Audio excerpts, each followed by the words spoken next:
I thank ICSI IIP for their invitation.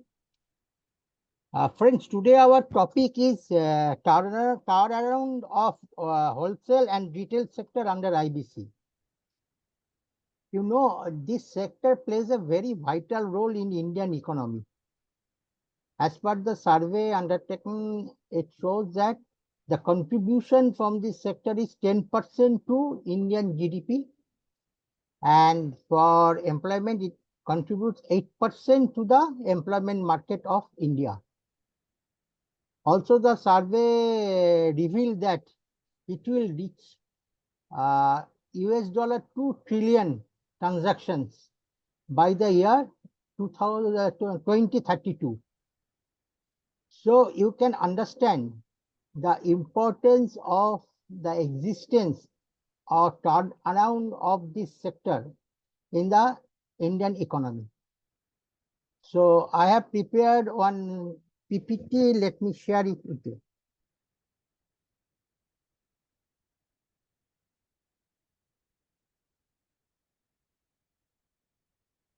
Is it visible? Yes, sir, it is visible. It is visible now. Yes. Yeah.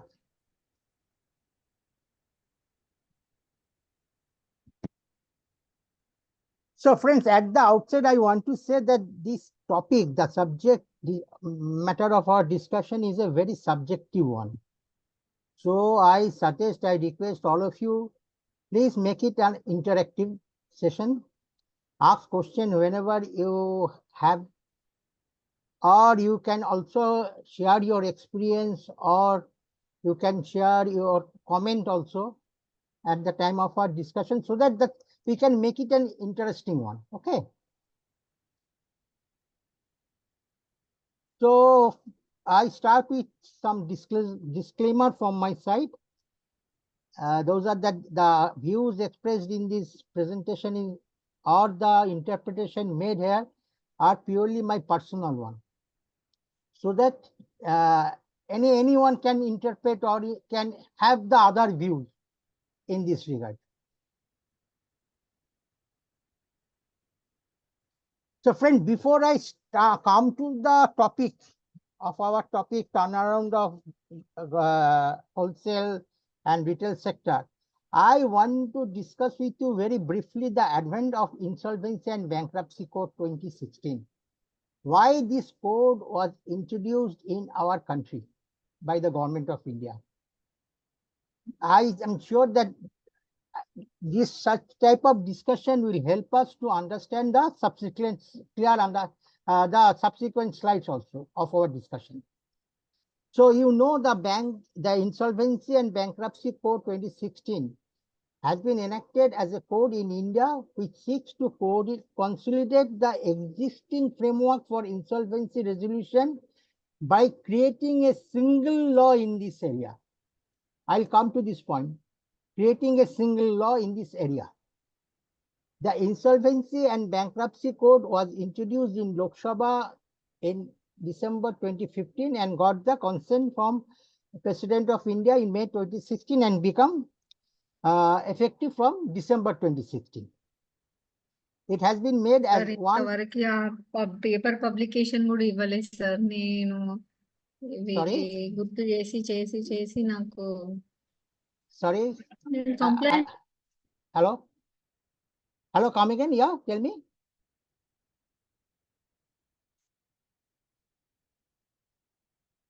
Hello? Sir, I think it is by mistake. Okay. Okay. So I request admin, you please mute everyone, please. Huh? Yes, sir, I have muted it. Thank you so much. It has been made an one-stop solution for resolving insolvencies, which is a long process and does not offer an economically viable arrangement earlier. So I will come to this one. So, you know, before the IBC came into effect, there are several acts addressing the insolvency aspects in the entity. There was Sikh Industrial Company Special Provision Act, you know it as SICA. The Presidency Town Insolvency Act, Provincial Insolvency Act, Companies Act, Surface Act, etc., etc. So there are many laws or act, you can say, for the insolvency issue. That's why I said earlier, the intention of the government of India to introduce a single law to address the insolvency aspect in the country. And another problem with all these laws are that all these laws are independent to each other. They are not complementary to each other. So what's happened? A person can file his petition application under different laws for the same matter. He may file the application under Presidency Town Insolvency Act and also under Service Act. So this thing really makes the entire process, resolution of insolvency process, very time consuming. Because you can understand, unless and until the decision is made for all the legal petition, I mean, no resolution can come into effect. It will remain as a sub judice. So IBC was framed with the intention to expedite and simplify the process of insolvency and bankruptcy proceedings in India. This was the main object of Government of India to introduce the code in this country. It strives to protect the interest of stakeholders and make the process of doing business an efficient task. Friends, here also another thing I want to mention, because you know, IBC generally operates in two phases. The first phase, if you see the CIRP process, the first phase of the CIRP process is the revival of the, try to revive the company, asking for the resolution plan, what you can say, turn around the insolvency resolution process, asking for the resolution plan from the prospective promoters, all these things. But if the process fails, then it also provides for the liquidation of the entity, and which is also provide the exit route for the corporate easily. I mean, it is not a long run process. There, because everything is time bound, and so the exit is also process. So ease of doing business is not only the entry, but it also considers the exit, because not all the entities becomes insolvent or not viable because of the malafide intention of the promoters. There are genuine causes also. So this code also provides them the ease of exit from their operation. This is also one of the very unique, I mean, feature of this code. It provides a strong insolvency framework where the cost and time incurred is minimized in attaining liquidation. And you know, these objectives, the objective of IBC, which is mentioned in their preamble section of the code, it covers all these elements which I have now discussed with you. So if we see the objective of the code, it is mentioned that IBC is an act to consolidate and amend the laws relating to reorganization and insolvency resolution of corporate persons, partnership firms, and individuals. It is a single law, I said, in a time-bound manner for maximization of value of assets of such person, to promote entrepreneurship, availability of credit, and balance the interest of all the stakeholders. When if you recollect our earlier, just now our discussion, you will find everything, all things are captured in the objective of IBC. First of all, time-bound manner, it is specified in the act itself. Maximization of value, since it is done on a time-bound manner, that there is very, I mean, there is not very much depletion in the assets of the corporate debtor. You appreciate, no? The assets value depleted over the period of time. So since it is done on a time-bound manner, it avoids that depletion. Promote entrepreneurship. Just now I said that in fact, it operates in two stages. First stage, ask for the resolution plan, and resolution plan is given by the prospective resolution applicant, who is a entrepreneur in the field. So it promotes the entrepreneurship and availability of credit. When this thing is resolved, or even if the liquidation is happened, the fund which is received out of the process goes back to the financial institutions so that they can finance the other business or other entrepreneur. So it makes the availability of credit in the hands of the financial institutions and balance the interest of all the stakeholders. Unless and until the interest of all the stakeholders are met, the plan is not approved by the adjudicating authority. So all these objectives are framed towards keeping in mind the intention of the government of India. And if you see this particular objective of the code, it provides the code of some unique propositions, which I told you just now. First of all, it is a consolidated law. It is a single law, address everybody, all sort of entities. It is done in a time-bound process. Section 12 indicates the time frame within the code itself. Maximization of assets value, promote entrepreneurship, credit availability, balancing of interest. All we have discussed, and these provides the unique proposition to the code. Because of this, the code differs from the earlier laws which you have to address the insolvency issues in the country. So if you have any question, you can ask me, or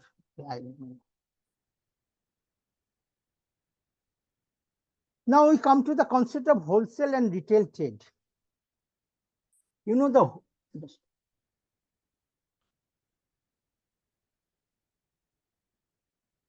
just a minute.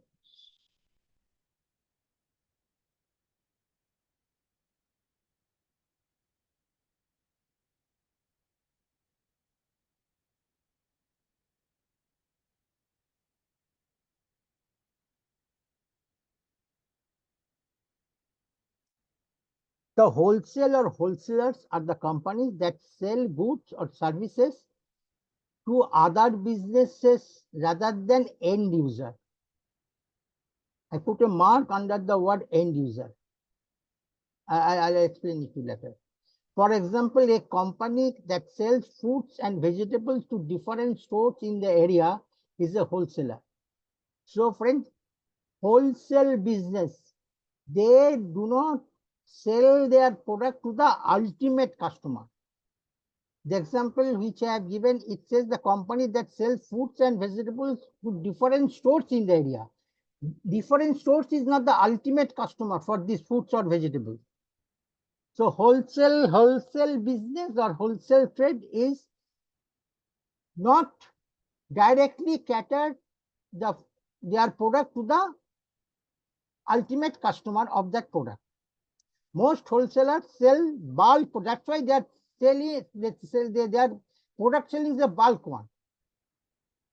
Sell bulk products at a low price and offer the buyers of these products discount the money they purchase. A wholesaler may simply sell goods to another company for direct sales to the customers.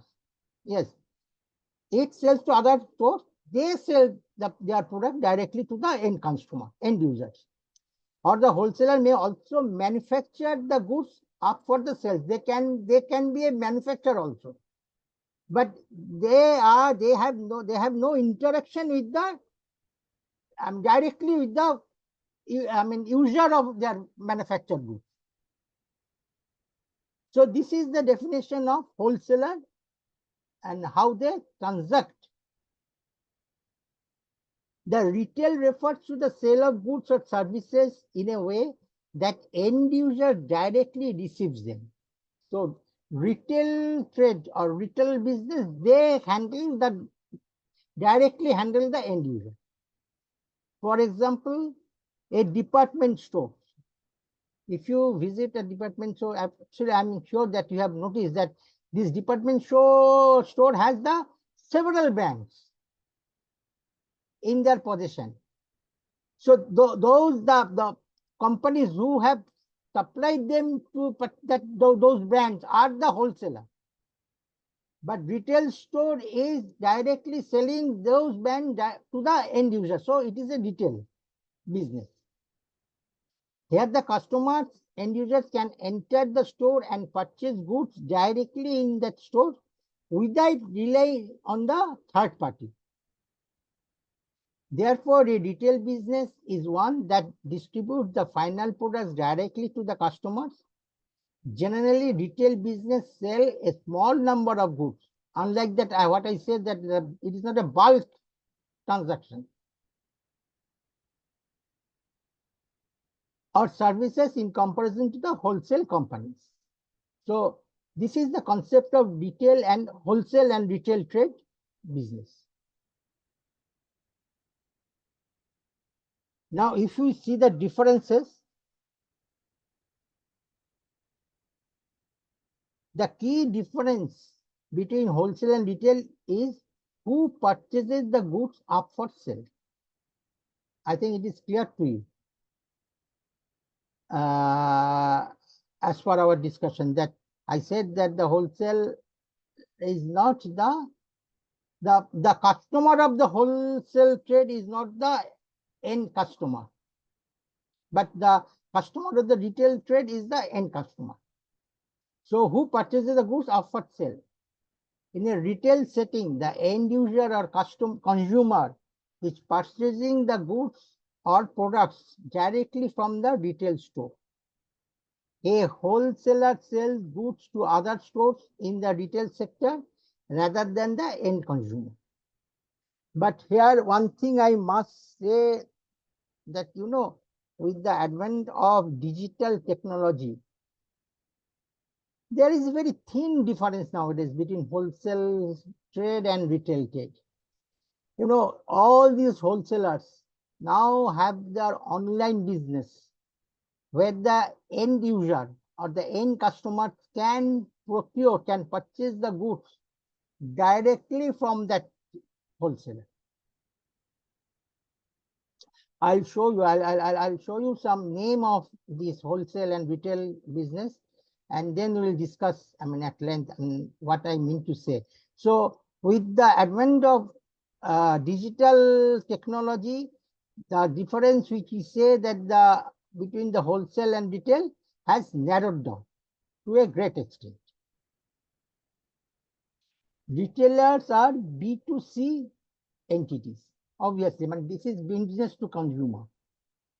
This means that the products offered by retailers are directly available for purchase by the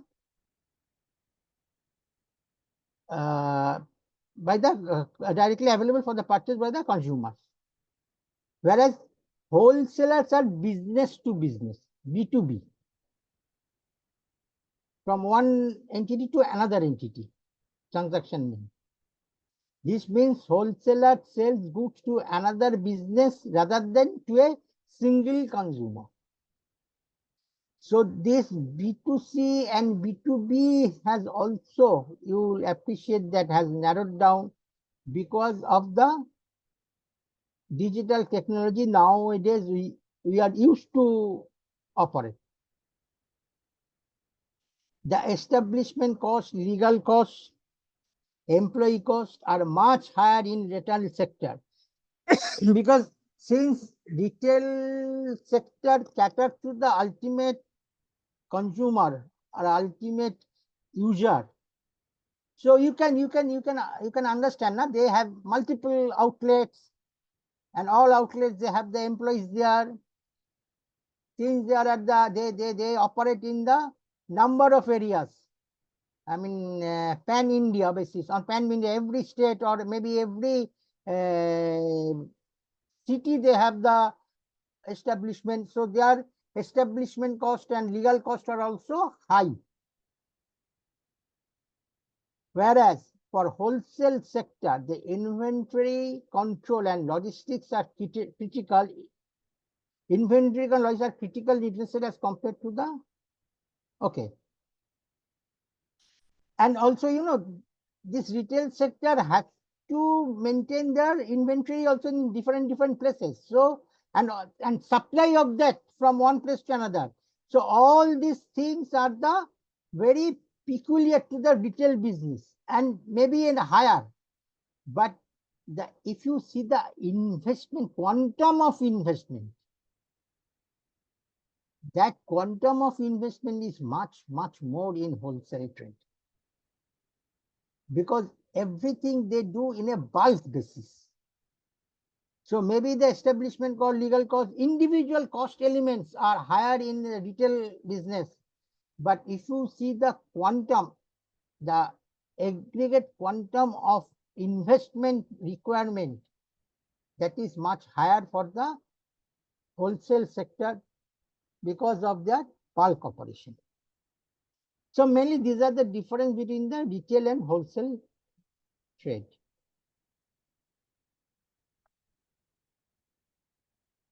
The Indian retail and wholesale market is estimated to grow in the coming years, supported by the increase in consumer confidence and expenditure. This market is witnessing a paradigm shift propelled by liberalization, modernization, and rapid adoption of digital technologies. I was just waiting to come to this particular word, digital technologies, all which we have read earlier, that it will come, it will grow because of the increased confidence and also the competitive price, paradigm shift for liberalization, modernization, rapid adoption. All these made possible through the digital technologies. Over 2020 to 2025, the retail and wholesale industry in India is forecasted to expand at an 11% CAGR, cumulative average growth rate. But here I just want to share one experience of mine. I think, 10, 15 years ago, I attended one seminar on the marketing strategy. There, and how the customers, they reacts, or how they behave in a consumer market. Consumable market, that was discussed by the speaker, and he said, that time the internet is just made available to all the general public. And he said that the gentleman had a sari shop. Sari, na, that traditional dress material for the Indian ladies. So that gentleman had a sari shop in our locality, in our city, Kolkata. So he said that after the introduction of internet, I had a very brilliant idea. So he said that I thought that I'll sell, apart from the sell from my shop, I'll also sell sari through the internet. So he just wanted to verify his idea, and he called his daughter. So he asked her. It is a college going girl. She is a college student. So she told her that, look, I have this idea. Now the internet is more or less available to everyone. So I want to sell my sarees through internet. The daughter said, are you crazy? He said, why? But we ladies, unless until we enter into the shop, touch the saree with our own hand, see the number of sarees, ask the shopkeeper to show us the number of sarees, touch the sarees by our own hands, having the negotiation about price with the shopkeeper, we don't purchase. So no one will purchase your saree through internet. Friend, this paradigm shift or consumer confidence or the competitive price, whatever you say, completely washed out with this advanced digital technology. Nowadays, generally you don't prefer to go to shop. Whenever I require, we just go online and purchase the thing. We get the accurate quality. We get the product according to our desire, and also the pricing is also very, very, very competitive. So, this retail and wholesale trade is largely influenced by the technological development. And that's why it is forecasted that it is the future of India. And it will expand at the 11% CAGR. The retail sector is fragmented with small stores, I already told you, accounting for the majority of sales.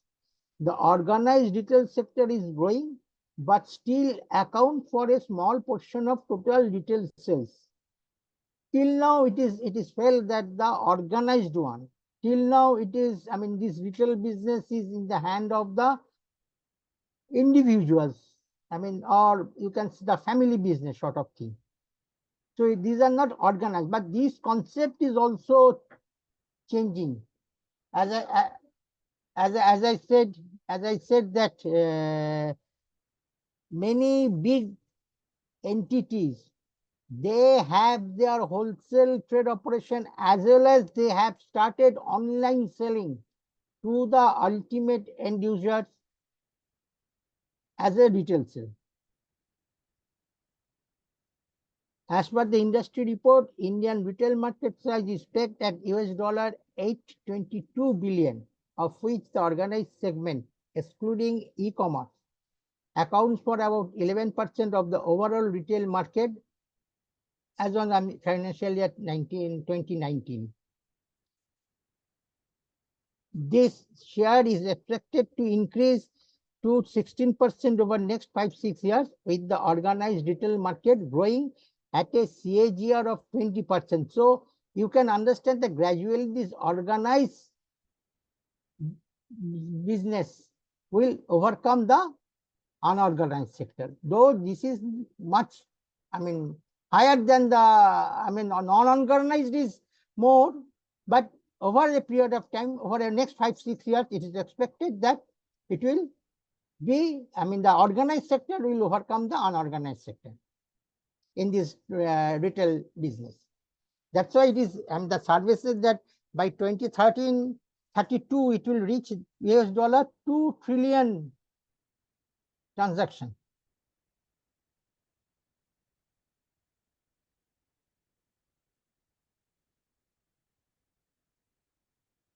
There are two main types of retailers in India. If you see the retail business, I said that it is mostly the, family type things. One is Kirana and another is modern store. So Kirana, small family run business. During my, childhood days, they are called Parar Mudid Dokan in our language. That is local grocer's shop. And that make up the majority retail outlets in India. It is still there. If you see the rural area, these Kirana shops are still there. And modern stores include supermarkets and convenience stores. In our cities, we are now habituated. We have experienced and habituated with all these modern stores, which are also the retail business. Who also does the retail business, but it is a more sophisticated way than which is done through Kirana or small family run businesses. The wholesale segment is also growing in India. It is expected that the segment will continue to grow in the future too. So the competition in this segment is extremely high. And according to me, This competition is mainly due to the massive investment requirement in this sector. You know, nowadays, we will see the list later on. Nowadays, many big companies have entered, have put their foot in the wholesale trading, and the money which they invested, or the procurement channel which they have established, it requires huge investment, and for that there is a tough competition, so that who are not so big companies, they are facing competition in this wholesale segment. Also, the sudden outbreak of COVID-19 pandemic had significantly disrupted the retail and wholesale sector for the obvious reason, you understand. There was a huge decline in the supply chains that led the decline in this market.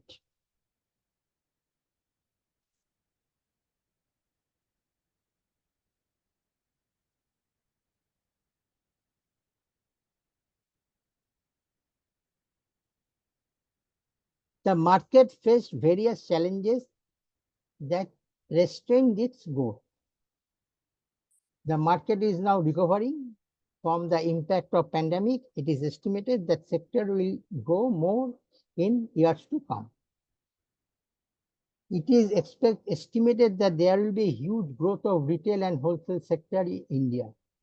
And this really brings the importance of our discussion.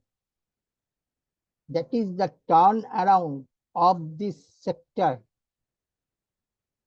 in case of insolvency. So this sectors really very vital for the Indian economy, and we must have proper measures. We must have proper regulations for the turnaround for the entities under these sectors if they gone into the insolvency resolution process.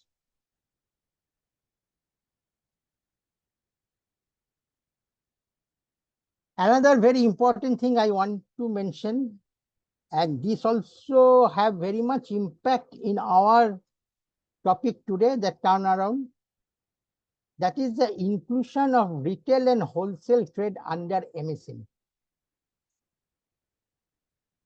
You know, the Ministry of MSME has announced under its revised guidelines number 5/2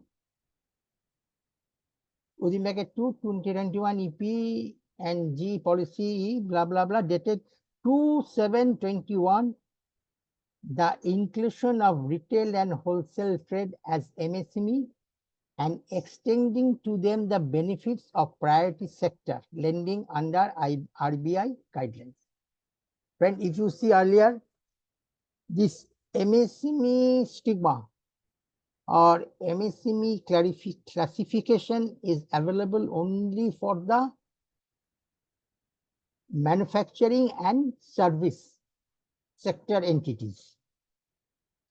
The entities under this sector can only come under the MSME guidelines.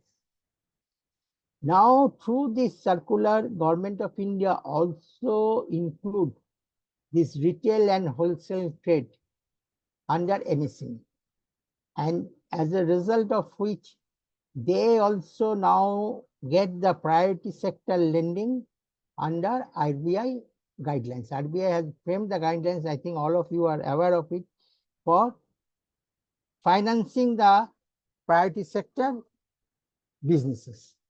So now this retail and wholesale also comes under that priority sector. As such, the entities in this sector now can register themselves on government Uddam portal for MSME, for getting the registration under MSME. And this also reveals the importance of the sector, retail and wholesale sector for the Indian economy. Apart from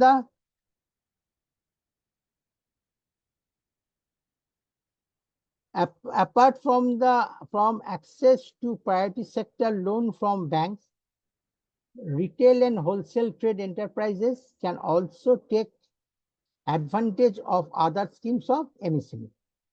Hence, the insolvency resolution procedures under IBC as applicable for MSME will also now applicable for retail and wholesale trade sector enterprises. I'll come to this because to provide impetus to the MSME business,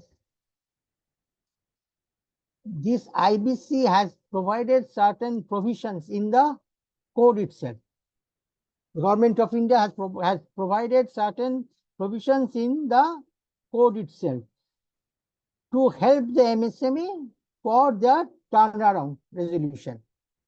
And now these will also be applicable for the wholesale and retail trade. We'll discuss this.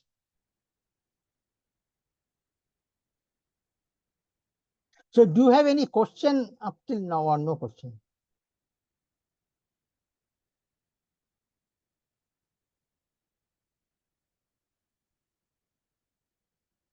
Another very important thing, I think that the classification of MSME has been revised with effect from July 2020. If you see the earlier classification, it classified the micro, small, medium enterprises like this, that investment in plant and machinery, this is the only yardstick, and micro enterprises are considered who have invested in plant and machinery less than 25 lakhs. Small category enterprises are considered who have invested rupees 25 lakhs up to rupees 5 crores. And medium enterprises are considered who have invested rupees 5 crores to rupees 10 crores in the plant and machinery. But with effect from July 2020, Government of India, Ministry of MSME, they have revised this classification. And as per this revised classification, the micro enterprises are considered who have invested in plant and machinery or equipment not more than 1 crore and annual turnover not more than 5 crore.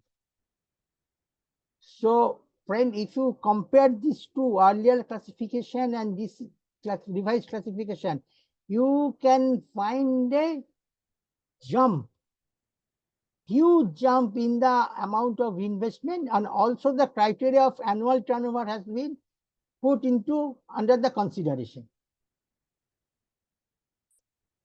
So micro level enterprises will be considered who have invested not more than 1 crore in plant and machinery and equipment, PPE, and having annual turnover not more than 5 crores. Small scale investment, small category enterprises will be considered who invested in the plant and machinery or equipment not more than 10 crores and annual turnover not more than 50 crores. And medium category enterprises will be considered who have invested in PPE not more than 50 crores and the annual turnover not more than 250 crores. Another thing,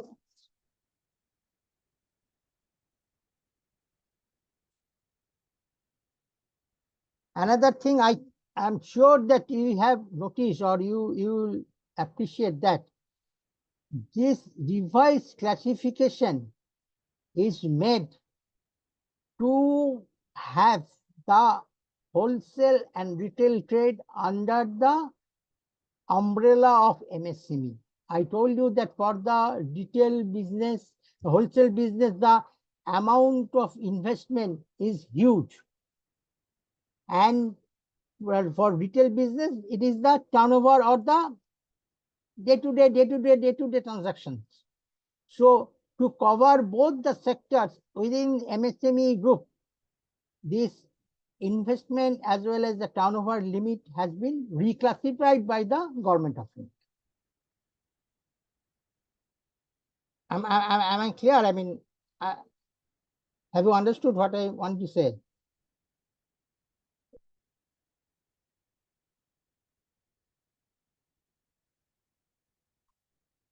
Now, what I am saying that, there are certain provisions in the code itself which is specifically provided by the government of India to help the turnaround of the MSME sectors.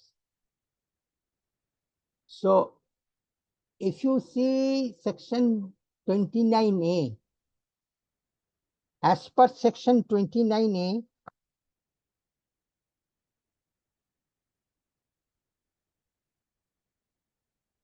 as per section 29A, a person shall not be eligible to submit a resolution plan if such person or any other person acting jointly or in concert with such person is an undischarged insolvent. So one undischarged insolvent is not entitled to submit the resolution plan.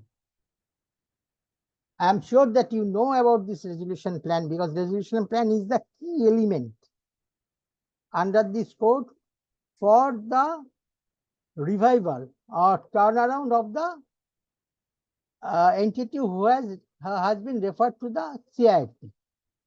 So that plan cannot be submitted by a person who has been adjudged, who is an undischarged insolvent, nor a person who is an willful defaulter in accordance with the guidelines of RBI issued under the Banking Regulation Act cannot submit the resolution plan.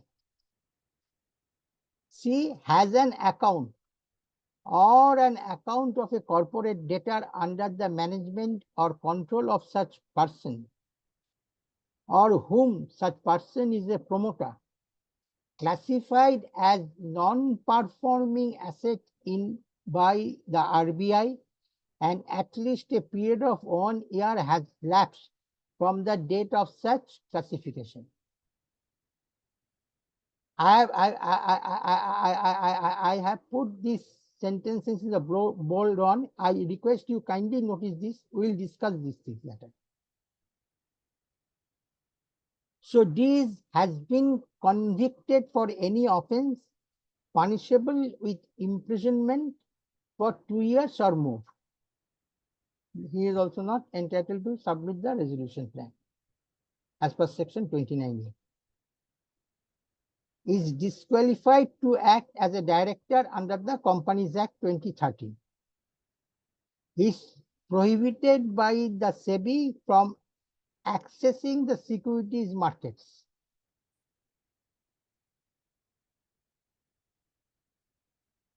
Has been a promoter or in the management or control of a corporate debtor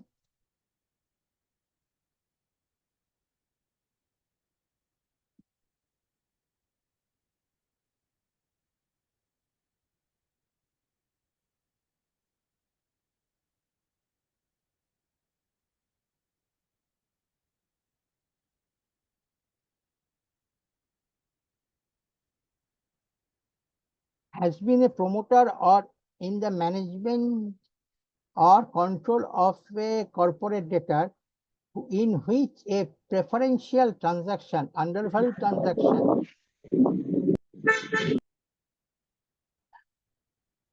extortionate credit transaction or fraudulent transaction has taken place, or in respect of which an order has been made by the adjudicating authority under this code. This also I put in a bold letter. Please notice these things, has executed. Can I request Mr. Vinay? Yeah.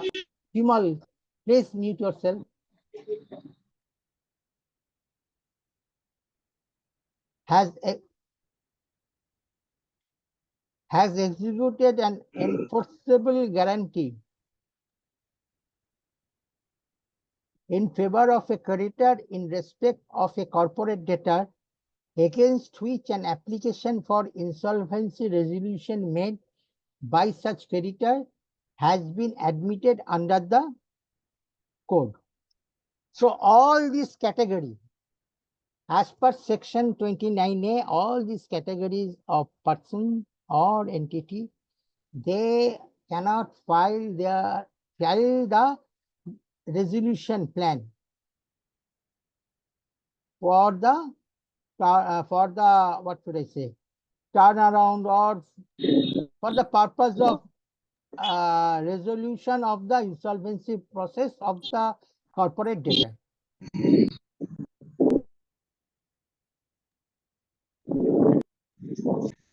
Mr. Vimal, please mute yourself. Lots of disturbances are coming.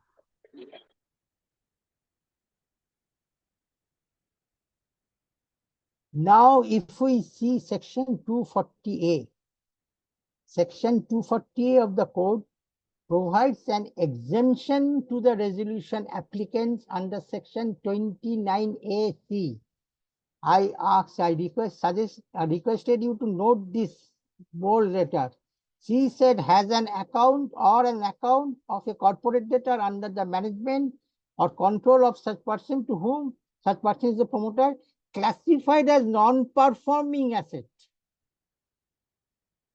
Generally, the corporate debtor who has been referred to CRP, their asset, their account are considered as a non-performing asset by the financial institutions.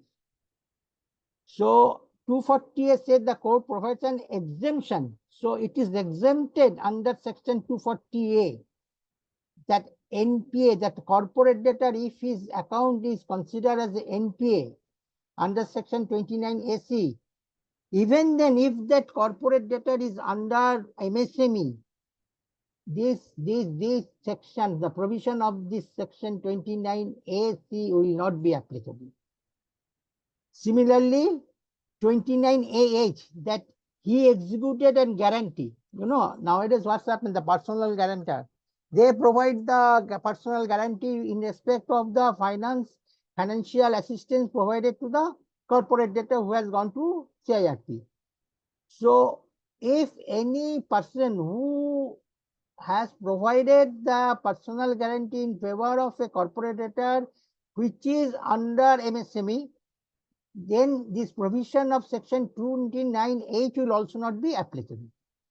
So they are also the person, even if his account is considered as NPA, that means the promoters of that CD and the personal guarantor who has provided guarantee to a corporate debtor which is under MSME, they are eligible to file the resolution plan for the insolvency resolution process of the corporate debtor.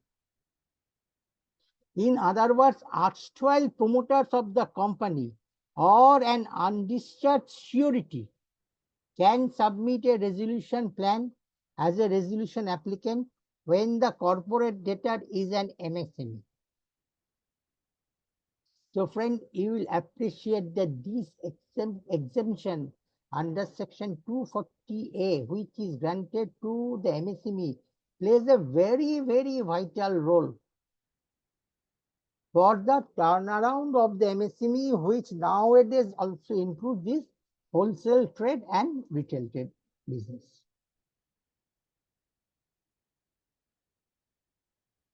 Clear? The rationale, okay. The rationale for inserting section 240A in the code has been provided in the insolvency law, has been provided in the Insolvency Law Committee Report 2018. Because when insolvency, this 240A has come as an amendment to the code, second amendment to the code. So when this amendment was mainly made based on the insolvency law committee report submitted on 2018, which has provided the rationality of inserting this particular section 240A, by which the NPA promoter of the NPA company or the undischarged surety for the MSME company are allowed to file the resolution plan. And what is that rationale? Is that report explains that the MSMEs are the foundations of Indian economy, and the intent is to dissolve their insolvency rather than push them into liquidation and affect the livelihood of its employees and workers. So I already told you that this plays a very, very vital role, not from the contribution to the GDP, but also in generating employment. It contributes 8% to the employment market. It's a huge one. So the insolvency law committee, they felt that these MSME companies, they should, but all efforts should be made to revive the business of all these MSME companies rather than push them to the liquidation, which will affect the livelihood of employees and workers. It will really jeopardize the employment market of India. Many employees, and for small work, unskilled employees are also engaged by this MSME business. And MSME business may not be interested to others. And another reason is that, the area where they work generally, this is not a very interesting, I mean, what should I say? This is very lucrative business scenario for others, because the person who will come with the resolution plan definitely want to make profit out of it. Out of acquiring the business, he said that, okay, I have some profit by acquiring this business. But the nature of business of this MSME is such that it is not a very lucrative one to others. Maybe they feel it is not a very profitable. And its promoters are the ones who are the most interested in it. So the committee felt that maybe only the promoters of this business are interested to get it back. The resolution applicants other than the promoters may not be willing to submit a resolution plan, which in turn will lead to liquidation of MSME. To avoid such a possibility, an exemption under Section 240A has been provided for MSMEs. So I am sure that will agree with me that in the one hand, when the government of India wants to restrict the erring promoters or the person who have done for whose action this corporator really comes into the resolution process, should be barred from the submission of the resolution plan. On the other hand, Government of India felt that it is important for them to protect this MSME business, and that's why this Section 240A introduced only to allow the promoters of MSME or the undischarged surety of MSME entity to submit the plan. This helps the turnaround of the MSME business much more easier than the other entities. The Supreme Court in Horibabu Thota case also confirmed this position. So the Apex Court also support these views. They look, this exemption should be provided to MSME sector. Also confirm the position of section 240A of IBC inter alia, the cutoff date of the eligibility of to claim the exemption under section 240A of the code. You know what's happened in this particular case, what's happened that the question raised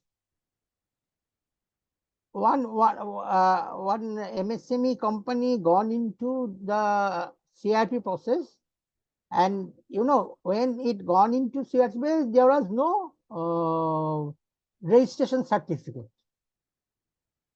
MSME registration certificate for that company. Now, when RP run this business as a going concern, RP applied for the certificate and got the certificate. And when the resolution plan was invited by RP, the promoter of that CD, they submit their plan and RP rejected that thing.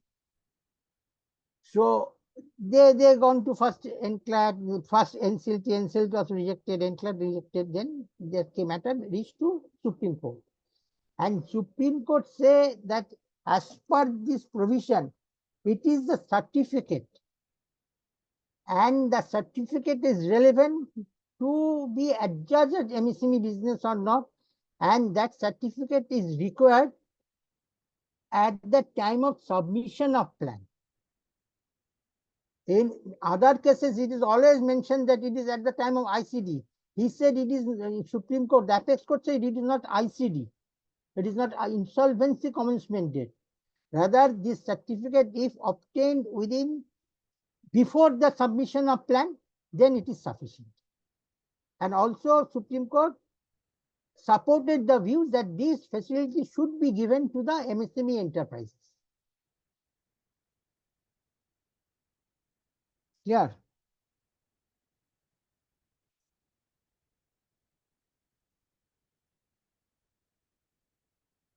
Now, what I said that I'll now show you the list of some big companies in these sectors.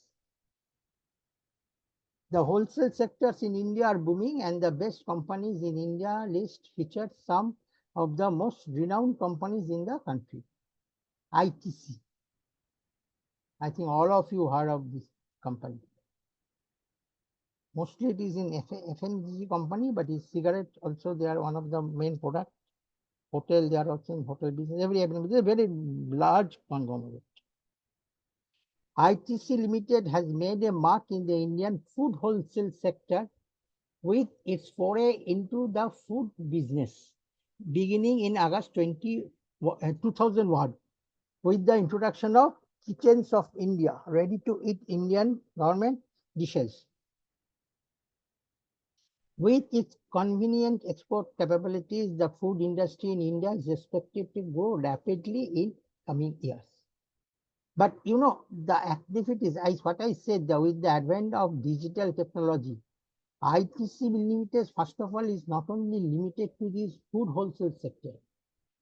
They have their Piyama shop, Bath shop, which also they sell to various, they are the wholesaler for this to other retail sector. They have the Ashirvad brand for the wheat flour and other wheat product, made product. And this company, they also nowadays started selling to the ultimate consumers or ultimate users through the online network system.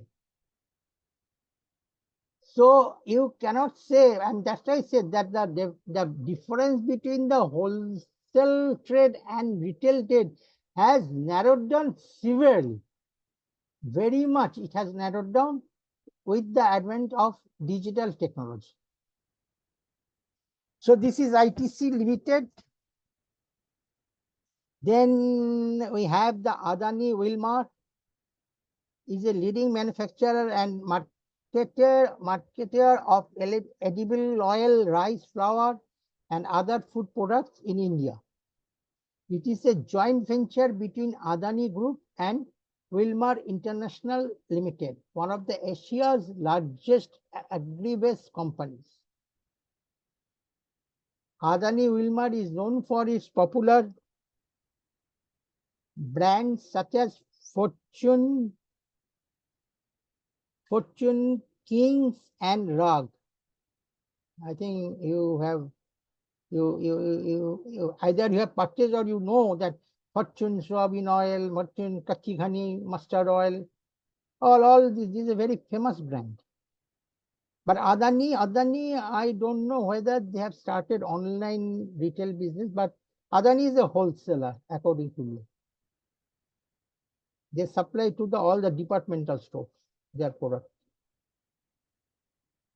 The company has a strong presence in the retail market through its distribution network and partnerships with leading. I don't know. I have not seen any. In addition to its retail operations, Adani Wilmar also has a significant presence in B2B segment. I am only aware of this B2B. They have the B2B sector. So, but I am not aware of their retail business. Supplying its products to food processors, institutional customers, and other businesses. With a focus on quality, innovation, and sustainability, it has established itself as a trusted name in the food industry in India. So another big player in this sector is Adani Wilmar. Then we have Metro Cash and Carry, a German conglomerate, but I think recently Reliance has purchased 51% share of this Metro. But they are still using their name as per the agreement they have with Reliance. So, but Metro Cash and Carry really is a very, very big wholesale, wholesale trader. They have a very strong procurement activities and they gone into the remote areas of the cultivator or the farmers, and they procure their food, their stuff from them. Then Reliance Retail. In the retail is the retail arm of Reliance Industry Limited, India's largest conglomerate.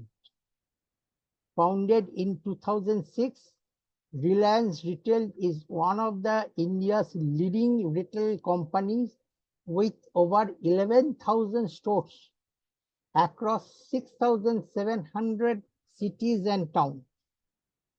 The company offers a wide range of products, including food and grocery. I think you are aware of this. Reliance has also, they deal with the food, groceries, fashion and lifestyle, consumer electronics, and home and office products. But they have the different brand name. Like your Reliance Trend, I think it is for fashion and lifestyle products. Then Reliance Fresh is for food and groceries. But all under the umbrella of Reliance Industries Limited. And all are in the retail business because I think they procure it from maybe in-house or from other B2B. But they have a very, very strong retail network. With this omni-channel approach, Reliance Retail is committed to providing the best shopping experience to the customers. The company's digital initiatives such as JioMart provide an easy and convenient way of customers to shop from the comfort of their homes. I personally use this JioMart or the Smart Bazaar app for procurement of my grocery needs or other departments. So they have already started these things. Not only through the physical shop, but they have also started to sell their product online. Then another big name is Aditya Birla Fashion and Retail Limited. Is one of the India's leading fashion lifestyle entities. ABFRL is formed in May 2016 after consolidation of retail business of two of the India's largest business the Aditya Birla Group, and the Piramal Group. The company operates a portfolio of brands that aim to provide the latest fashion trend to customers from all walks of life. Also, I think Aditya Birla Group, they have that more departmental stores from which they supply to the end users the groceries or the food products, all these things. Home utensils also, I think, more cater these things. The company operates a portfolio of brands that aim to provide the latest fashion trends to customers from all walks of life. ABFRL has the impressive list of brands under the umbrella, including popular names such as Louis Phillips, Van Heusen, Peter England, Allen Solly, etc. All these are fashion, I mean, garments or fashion, materials.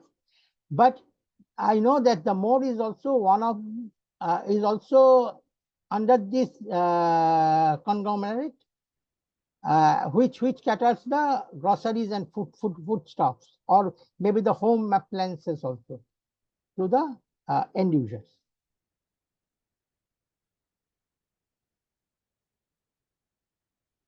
Then Shoppers Stop's is an Indian retail chain department stores founded by K. Raheja Group Corporation in 1999. It offers a wide selection of apparel, footwear, cosmetics, home products from top international and domestic brands. Next is Fab India, is a popular Indian retail brand that has been promoting traditional Indian handicrafts and textiles since its inception in 1960. The company has established a reputation for its high-quality products and socially responsible business practices, which have helped to support rural artisans and preserve traditional crafts.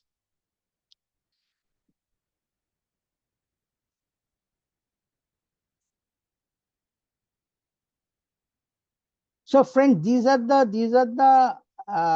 big players or the list of biggest companies in the wholesale and retail trade market. If you don't have any question, I'll continue.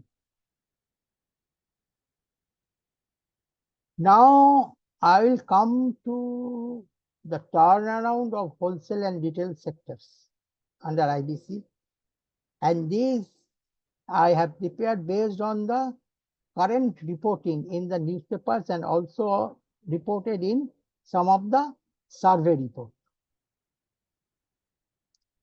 So as it is mentioned that the number of companies in wholesale and retail trade admitted for corporate insolvency resolution process, or CIRP in short, as we know, under the Insolvency and Bankruptcy Code 2016 has increased by 24.9% year on year as on March 2023.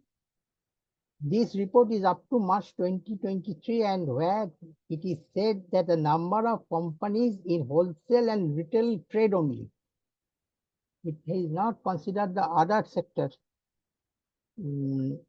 businesses or business entities. They said that the wholesale and retail trade admitted for corporate insolvency resolution process, CIRP process, has increased by 24.9%. So you can understand that the importance of the code for turnaround this sector. According to a report, the number of cases belonging to the wholesale and retail trade increased from 526 as of March 2022 to 657 at the end of March 2023. Importantly, the share of trading sector in total 6571 insolvency cases as of March 2023 stood at 10%, fourth highest, after 2,561 manufacturing cases with 39% share, followed by 1379 cases from real estate sector with 21% share, and 722 cases from construction and 11% share, construction with 11% share, hotel and restaurant, electricity and others transport,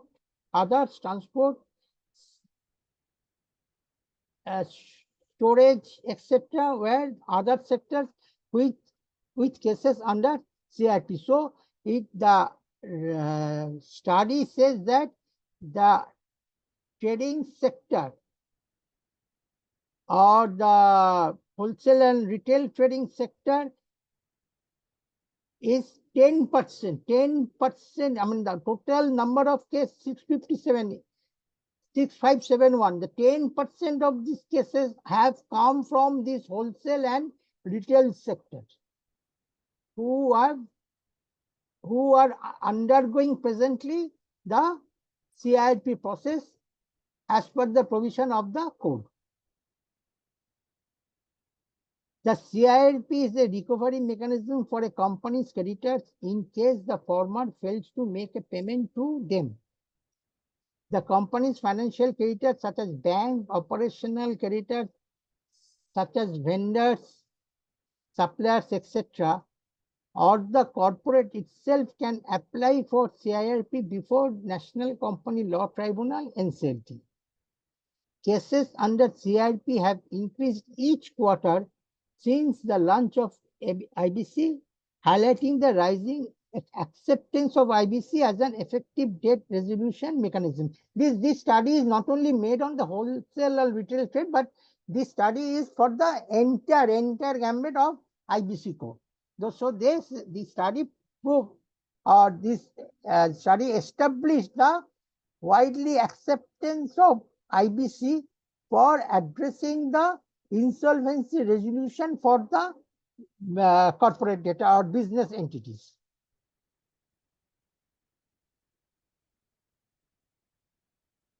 IBC has continued to gain popularity with close to 6,600 companies being admitted and a significant number of these cases on a cumulative basis till March 23 being filed by the financial creditors. 2912 cases and operational creditors 3265 cases. The share of the corporate debtor has continued to remain smallest over the same period of time. So this study says that the maximum application is filed by the operational creditors. And since the maximum application, so wholesale and retail, what we have seen that 10% they have contributed for the total admission under CIRP. So this is very important for us to know. However, a significant portion of the total cases are not closed and are ongoing under the insolvency processes. So turnaround not yet done. Okay. According to the data, only 10% of cases ended in approval of resolution plan, while 31% remained in the resolution process in comparison to 35% as of the March 2022. 2030 cases or 30.9% of the total cases had ended in liquidation. So again, this study, I mean, it provides the total picture of the CIRP process under the code. How much is the still pending, I mean, still continuing, how much turnaround has been made, for what is the percentage, and who have gone to the liquidation. In fact, retail and wholesale traders were topping the table of top 10 segments or subsectors in MSME sector based on the number of registration on the Uddam portal. As of February 2, 2023, out of around 1.38 crore Uddam registered MSME, The top 10 categories or segments contributed for 96.47 lakhs registration, of which 19.7 lakh maximum registration were of retail traders and 20.3 lakhs of the second highest number of registrations were wholesale traders. So this study also said that once that classification MSME category is open for the trading sector also, this sector they top the registration process under MSME. And as a result of this, that what we discussed, that the exemption or what should I say, relaxation provided to the MSME sector under this code, the turnaround or the resolution of this sector wholesale are much more facilitated. I mean, it is more nowadays. It is now more easy to have the resolution for this or turnaround for this wholesale or retail sector under the IBC.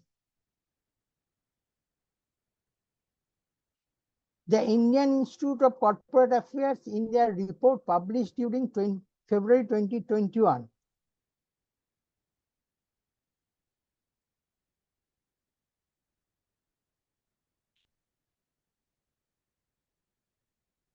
have done a sector-wise analysis on turnaround under IBC. This I have taken from Indian Institute of Corporate Affairs, who have submitted their report or published their report in February 2021. In the said report, it is mentioned that there is no delay in submission of claims in any of the sectors. However, date of passing of resolution by COC to appoint RP witnesses delays across sectors, with wholesale and retail trade and construction sector taking up to 75 days. Manufacturing sector up to 52 days and real estate approximately 51 days. This takes the average time of 54 days, and investigation into the minutes of the meeting may reveal the reasons for the same. You know, I'm sure that you are very much familiar with the process, resolution process as provided under the code. So if you have a turnaround, timely turnaround, all the procedures or all the process which are mentioned or directed, I will not say recommended, directed in the code should be completed within the specified time frame. But this report says that though there is no delay in submission of claim, however, there is passing resolution by the COC to, so there I think there is no delay in formation of COC also as per this report. But passing resolution by COC to appoint RP, there is a delay. And this delay for wholesale and retail trade is up to 75 days. You all know that within 30 days you have to appoint an RP. Maybe because of the complexity, I don't know the reason, because it is mentioned that an investigation into the minutes of the meeting may reveal the reason for the same. I am not aware of the reason, but maybe the complexity of the business of wholesale and or retail sector, this contributes to the delay in appointment of RP, resolution professional, in the process.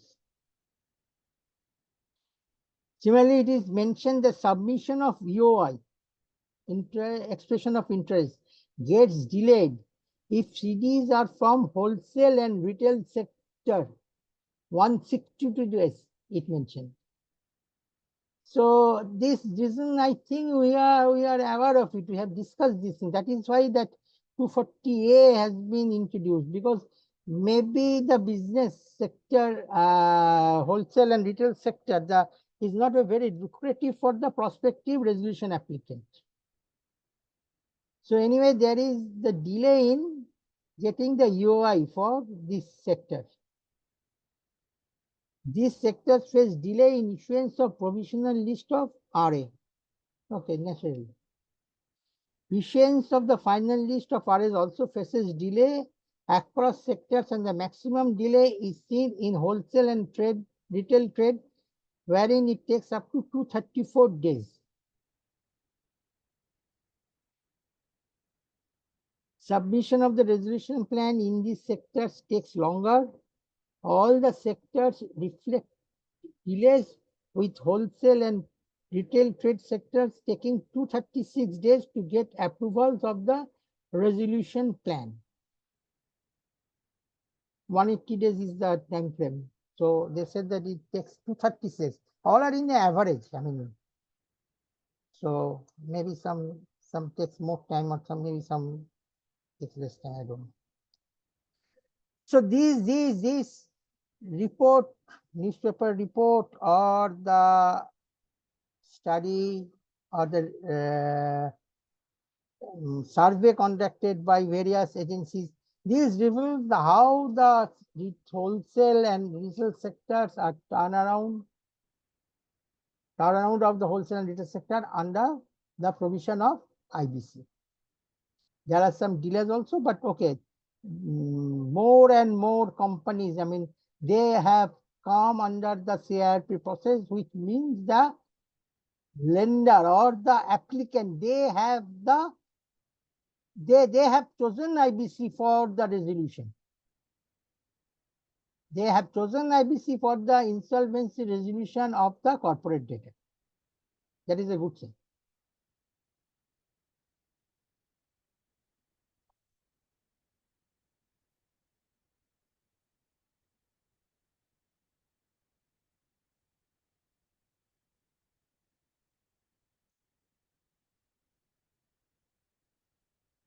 Now, friend, if you remember this, the more application has come from operational creditors. Out of it said that till March 6,600 to 3265. More or less 50% comes from operation creditors. So now I really want to discuss with you a very, very important concept, which is called moonshine defense or dispute. It mainly, I'll come to the reason why this is, I say that is important. So just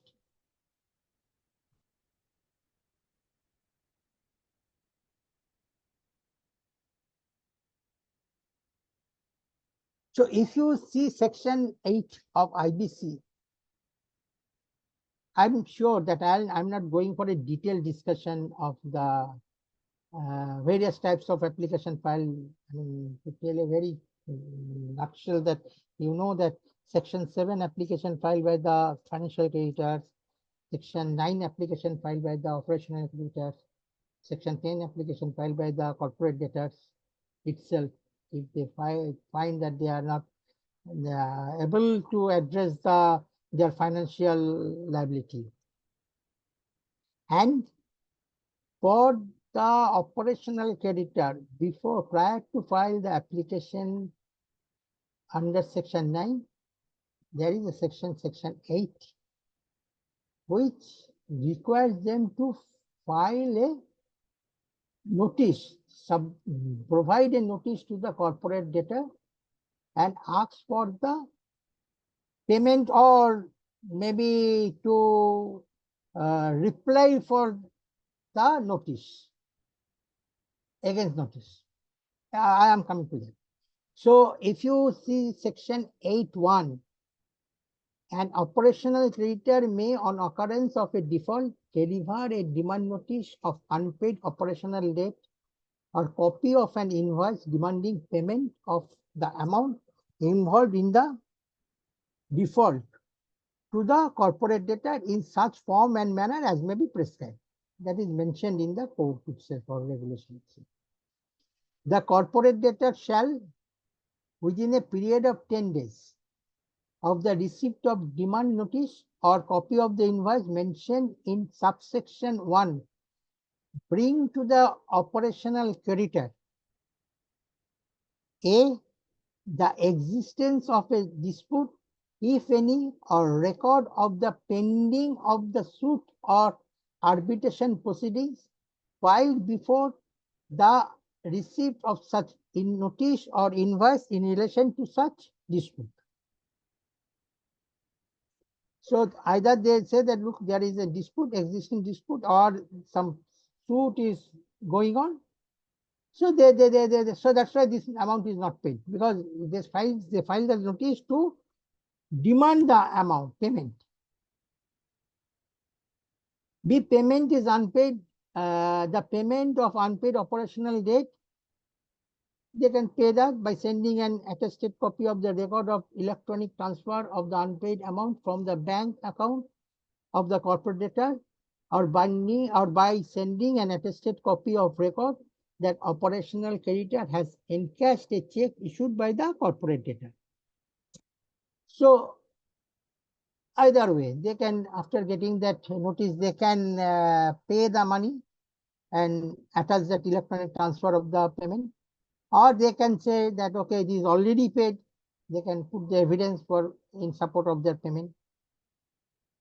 They have to reply to that notice. So for the purpose of this section, demand notice means a notice served by an operational creditor of the corporate debtor demanding payment of the operational in respect of which default has occurred. So operational creditors say that, look, you have to pay this money, you have to pay this by this date. So you have not paid, the default occurred, and they have to counter that thing. They have to put the evidence in their support, in the support of the corporate debtor about the payment. So section 9, if you see now, then it is mentioned application. What I said, the application of initiation of CIRP by OC. I have not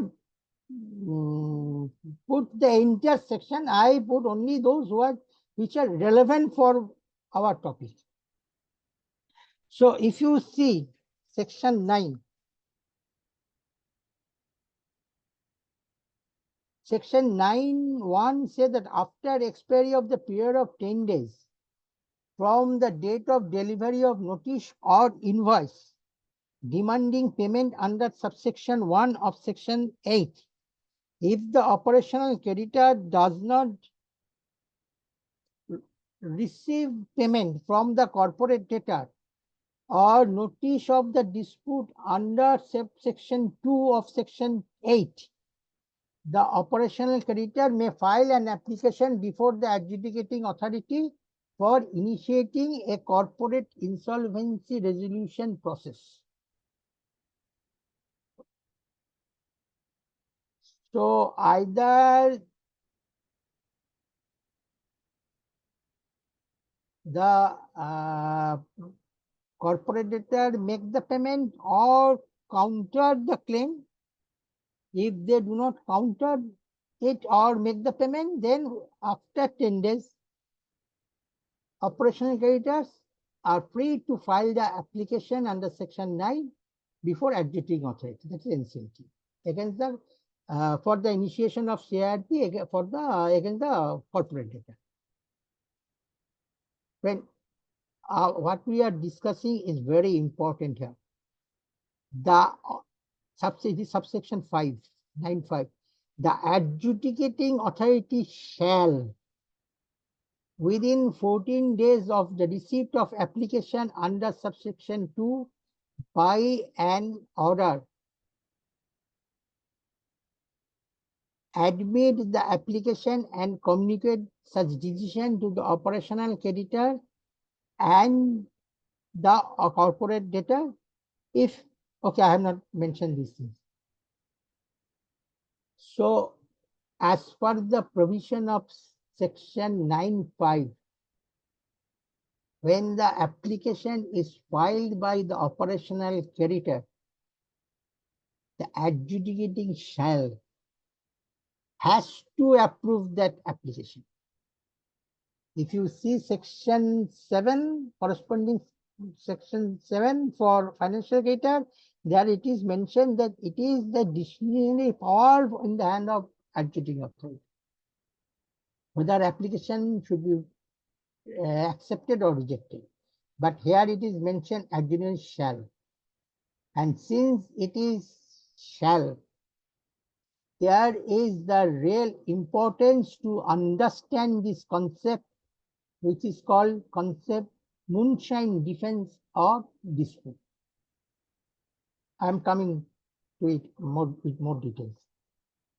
No notice of dispute has been received by the operational creditor, or there is no record dispute in the information utility, and blah blah blah.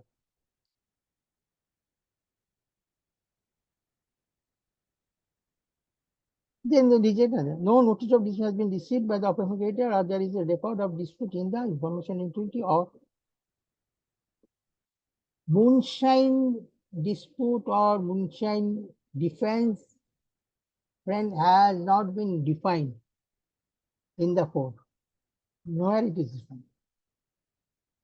Now, if you take the dictionary meaning of this word, moonshine, it is foolish talk or ideas.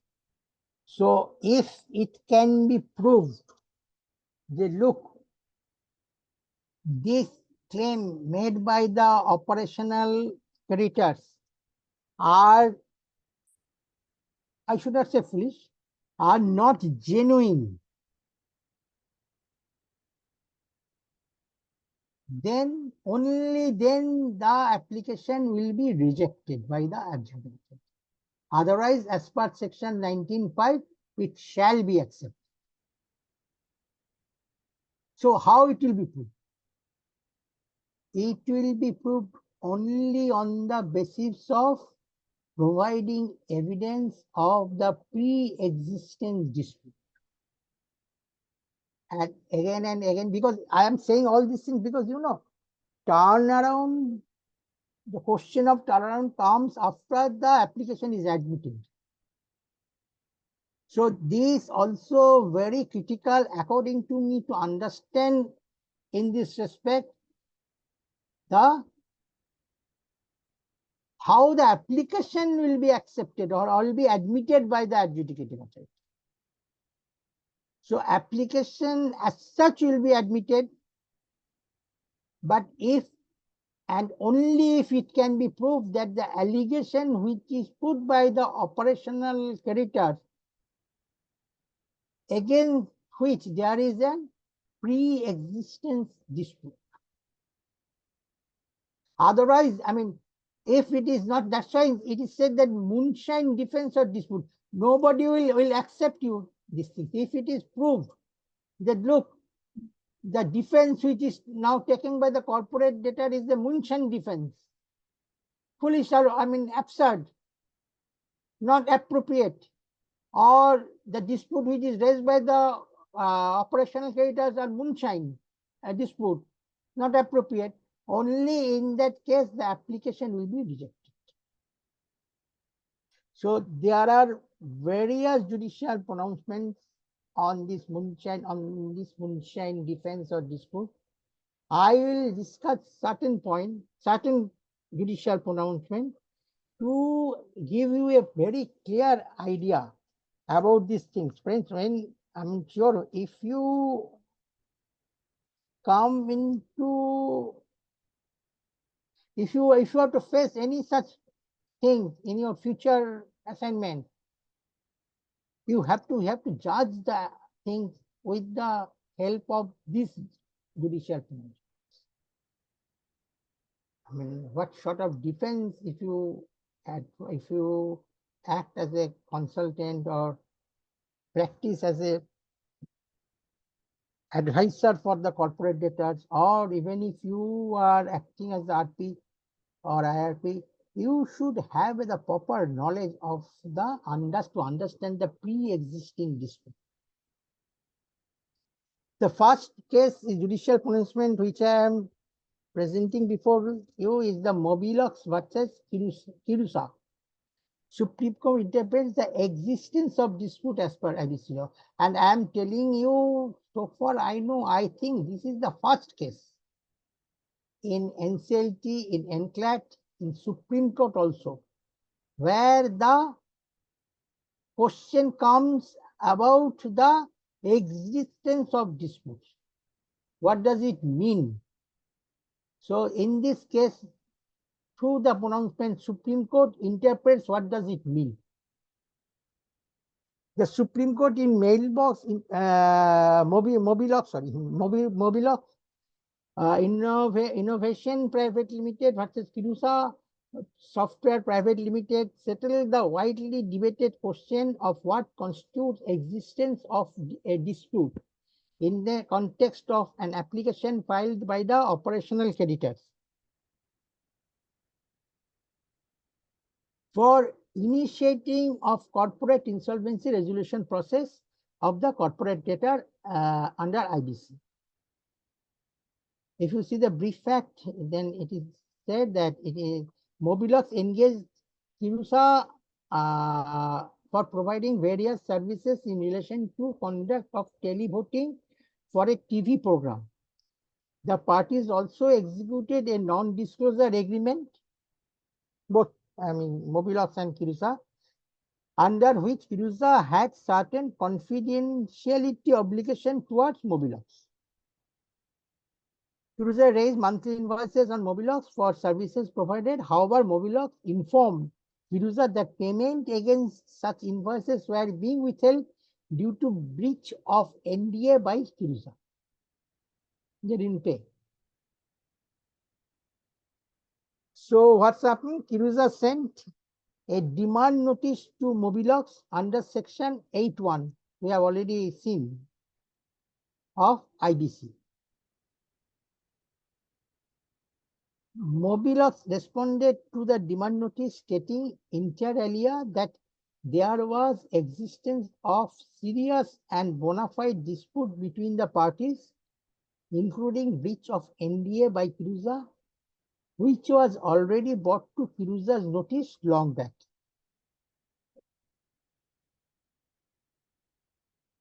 Because it is mentioned, the Mobilox informed them. Subsequently, Kirusa filed an application before NCLT Mumbai for initiation of CIRP of Mobilox. Orders from NCLT and NCLAT.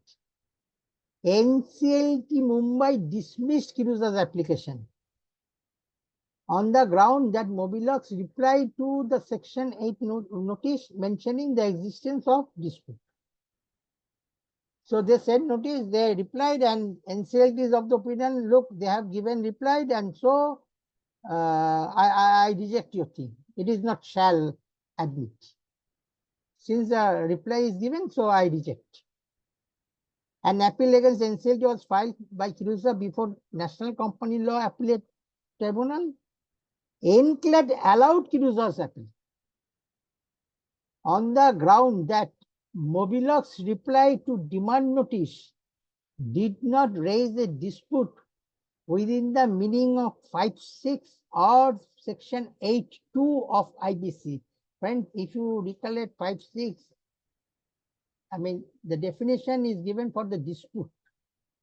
Dispute of the money related to service or supply of goods. Disputes for the supply of goods or service related to the money under dispute. That is the definition given in section 5.6. And 8.2 we have seen that this is that pre-existing dispute. So they said that none of this section satisfied. So NCLAT allowed the appeal of Kirusa, and that the defense raised by Mobilox was vague, got up and motivated. It is the opinion of NCLAT. Incidentally, this was the first NCLAT ruling on the question of what constitutes a dispute and existence of a dispute under IBC. What I said that maybe I think this judicial pronouncement is the first case on this subject. Against the said order, enclad Mobilux went in appeal before Supreme Court. Okay. Now this is very important. Supreme Court's verdict. Interpreting the expression existence of a dispute occurrence in section 82A of IBC. The Supreme Court allowed Mobilux appeal holding that there was a dispute in existence which was sufficient to defeat the CIRP application filed by Kiruza. So, Supreme Court allowed their appeal, Mobilux appeal. The high point, the Supreme Court ruling is the word and occurring in section 8.2 of the IBC must be read as or. Where for your understanding, clear understanding, I just want to read out that section. Just a minute.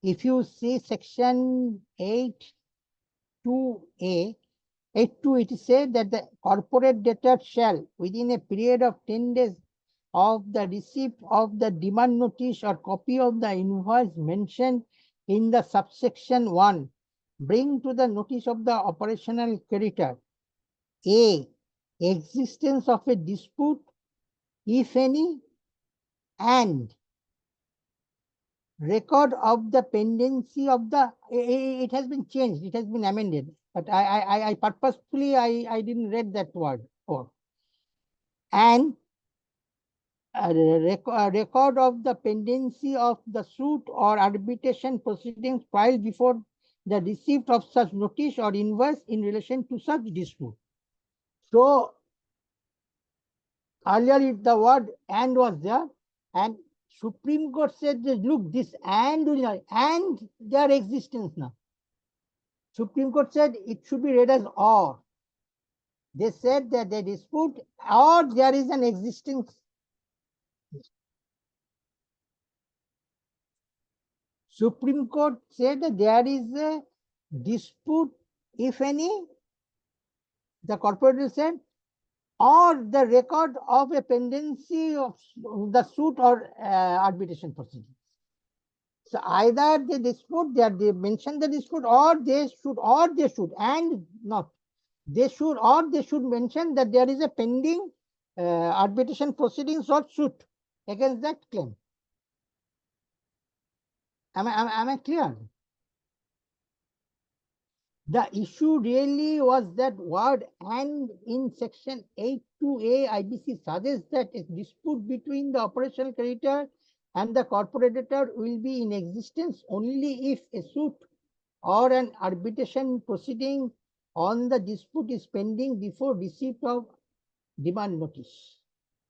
The word, what I said, if any and substituted with the word if any or with effect from 06/06/2018 to the, I think, the second amendment to the code. So after this Supreme Court judgment, they have changed. The code is amended to put that word for. To highlight the hardship, the Supreme Court cited the example that in case of a dispute that arises a few days before triggering the CIRP, there should be no time to approach either an arbitral tribunal or a court, even though a dispute may exist. So what Supreme Court said, or Supreme Court also clarified. They look, if some dispute arises just couple of days before the triggering the CIRP, it is not possible. So it cannot be and, it should be or. Am I clear? The Supreme Court holds that while determining the existence of a dispute, all that the NCLT is to see is whether there is a plausible contention which requires further investigation, and that dispute is no a patently feeble legal argument or a assertion of fact unsupported by evidence. What we already discussed, moonshine dispute or defense. Here it is dispute. So if it is a moonshine dispute, Supreme Court said that NCLT is responsible to classify that thing prior to admitting that application, though it is mentioned that shall, while opening that a spurious defense which is mere bluster should be rejected. The Supreme Court adds a word of caution.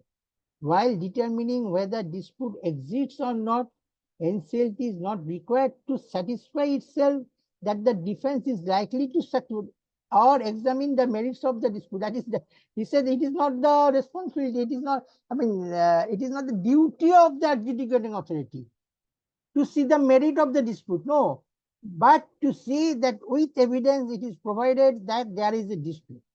It is not a moonshine dispute, just a feeble, what is it mentioned that feeble legal argument or an assertion of fact unsupported by evidence. Supreme Court says. Only that much NCLT will ascertain, but no merit judgment. Yeah, this has no merit, it will be rejected. No. So there, here it comes the importance of that concept which I have told you, moonshine dispute or defense or dispute. So long as a dispute truly exists, in fact, and is not spurious, hypothetical, or illusory, the application of an operational creditor must be rejected by NCLT. One of the arguments advanced by Kiruza was that dispute between the parties must be related to one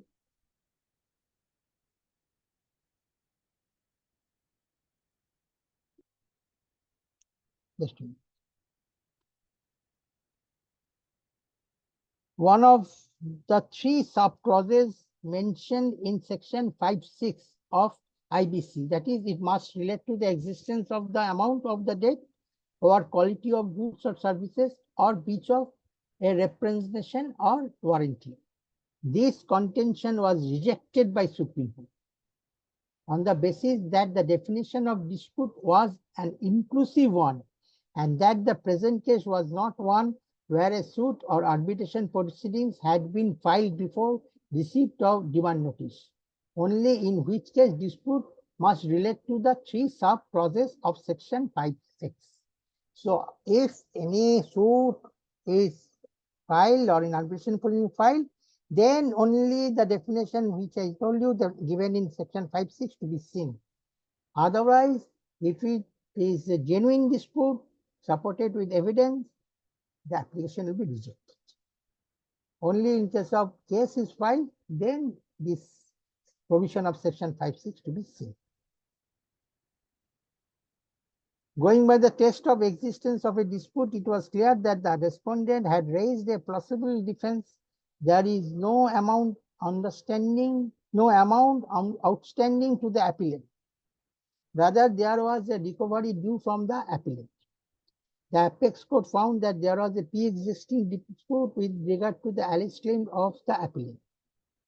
It was not for the NCLT to make a detailed examination of the respective contentions and adjudicate the merit of the dispute at this stage, the apex court said.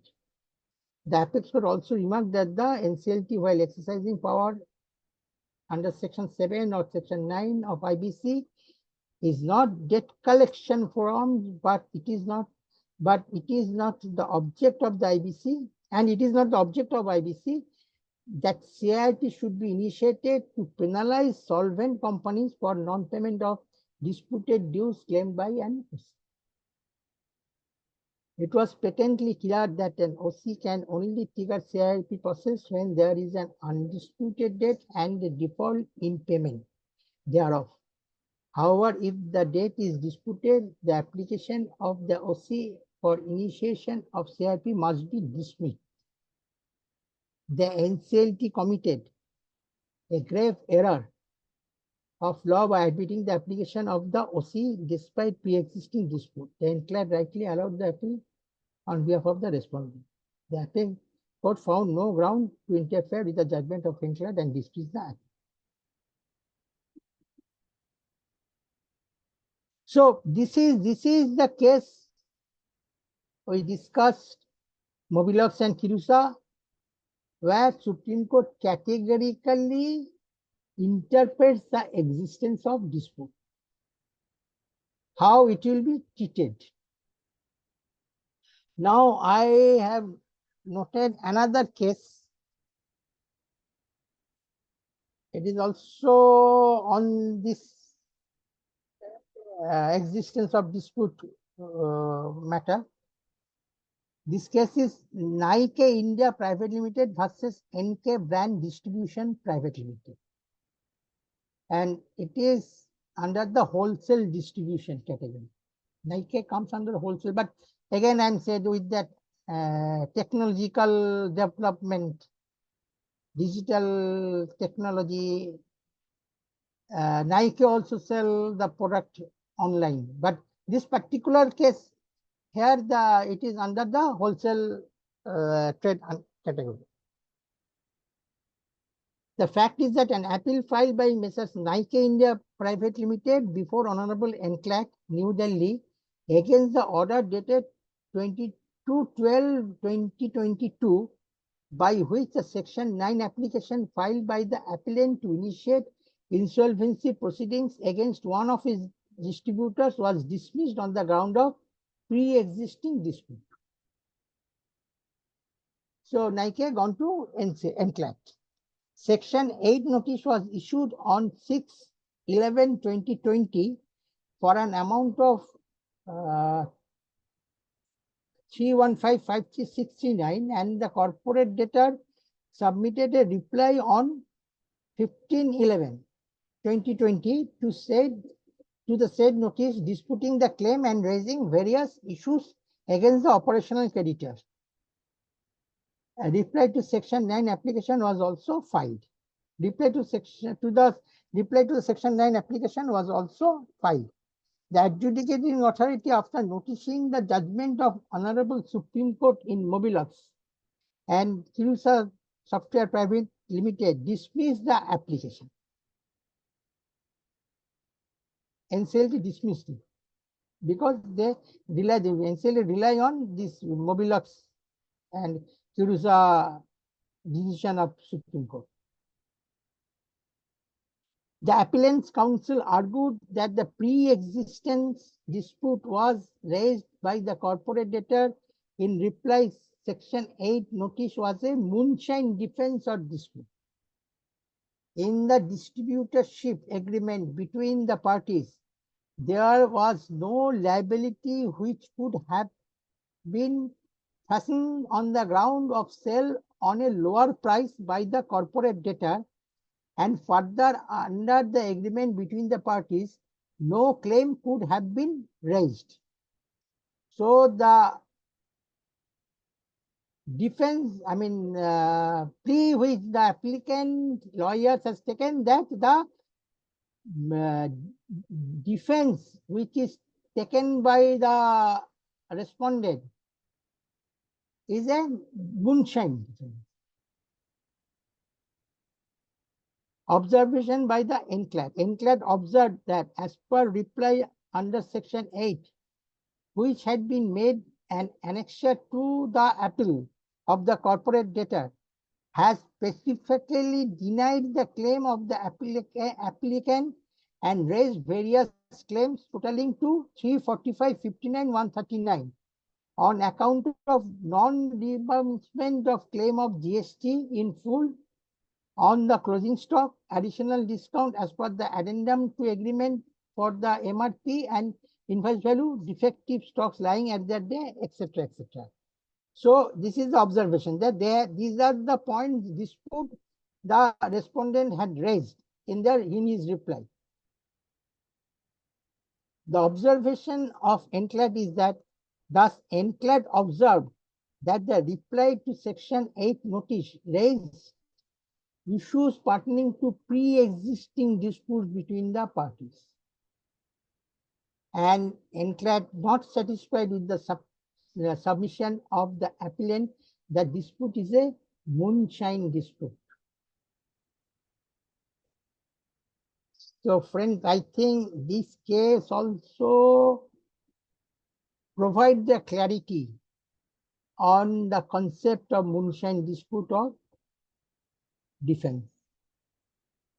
Because what are the things, the point raised by the respondent and challenged by the appellant, though may not be directly related to the payment to be made, but categorically these things provides the existence of the pre-existing dispute between the parties and cannot be considered as the false moonshine, false dispute. Any point you have, any comment you want to make? Hello? I am audible. Hello, I am audible. Hello? Hello?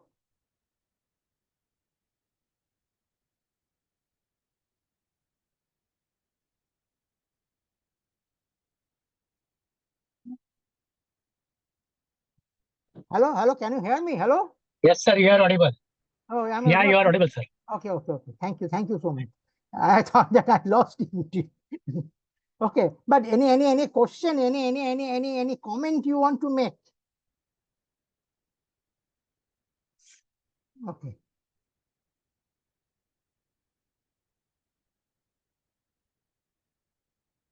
NCLAT No, sir. opined. Okay, thank you. NCLAT opined and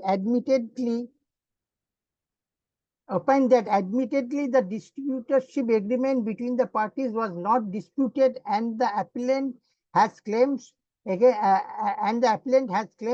the corporate debtor. Therefore, the appellant is free to take recourse to the mechanism as provided in the distributorship agreement for realization of his due. But present is not a case under section 9 proceedings under the code can be initiated. NCLAT uphold the order of NCLT, appeal was dismissed. So they said, okay, maybe there are some disputes, but that's why I said that objective of the IBC is very, very important to understand. Whenever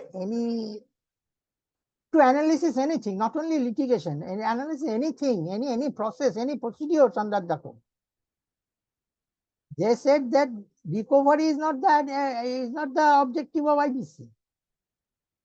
If there is any breach of the agreement of them, they can take the other courses. That is, nobody stop. But section 9 cannot be, since there is a pre-existing dispute. Okay.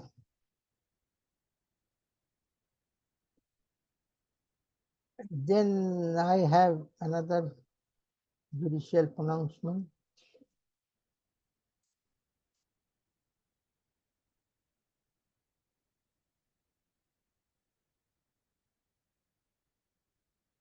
Supreme Court decision on SS Enterprise versus Hindustan Petroleum Corporation Limited and others. It is a date of judgment of 15/7/2022. In this case, Supreme Court deals with the issue of existence of dispute. The Apex Court observed that when examining an application under Section 9 of the IBC, the adjudicating authority would have to examine one, whether there was an operational debt exceeding the specified money limit. You know, nowadays it is 1 crore. So that operation limit debt should exceed that monetary limit. Whether the evidence furnished with the application showed that debt was due and payable and had not till then been paid. Default. So firstly, it is the it has crossed the threshold limit, and there is a default on the part of corporate debtor. 3. Whether there was existence of any dispute between the parties on the record of pendency of a suit or arbitration proceedings filed before the receipt of demand notice in relation to such dispute. And thirdly, it has to see the existence of the pre-existing existence dispute. The Supreme Court said that all these three to be seen, to be judged by the adjudicating authority or NCLT before for examining an application under Section 9. If any one of the aforesaid condition was not fulfilled, the application of the OC would have to be rejected. In the instant case, correspondence between the parties showed that respondent was disputing the claims of the appellant on the contention that the appellant was backing out from his commitments and not adhering to the time frame as per the contract, thereby causing losses to the respondent. Due to this, the respondent was constrained to procure materials from other vendors and had to incur losses. Hence, they declined to release money claimed by the appellant on the ground of poor quality of work and breaches of the terms and conditions of the purchase order. The Apex Court observed that the correspondences between the parties have the evidence, even the existence of real dispute. So they said that it cannot be accepted.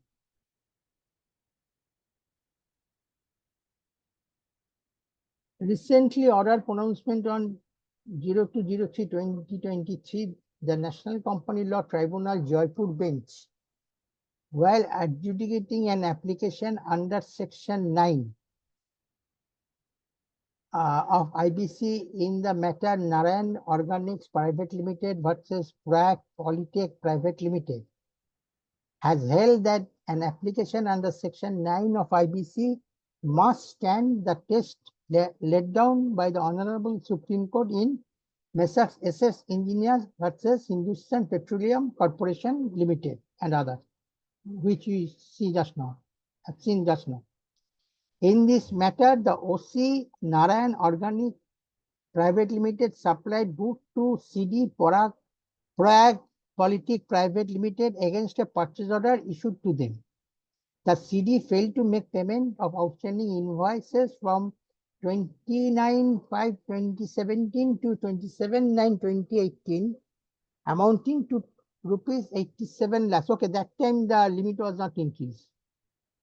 When 2020, maybe the application was filed earlier. The debit note for the bank interest of rupees 3,65,805 and from 206/2017 to 25/12/2017, it was submitted that CD was also liable to pay interest amount of 7 lakhs.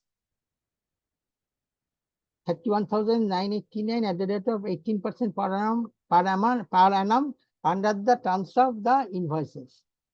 A demand notice was issued by the OC on 24/2019 via email, and the CD replied to the notice on 22/4/2019, but did not allegedly raise any substantial objections. On the contrary, CD alleged that the OC did not approach the tribunal with clean hands and has concealed material information, it was submitted that the purchase order does not bear the signature of CD and there is neither any proof of delivery of goods nor any acknowledgement of a date. The corporate data further alleged that there was a dispute within the meaning of section 5(6)(b) read with section 8(2)(a) of IBC regarding quality of the goods supplied.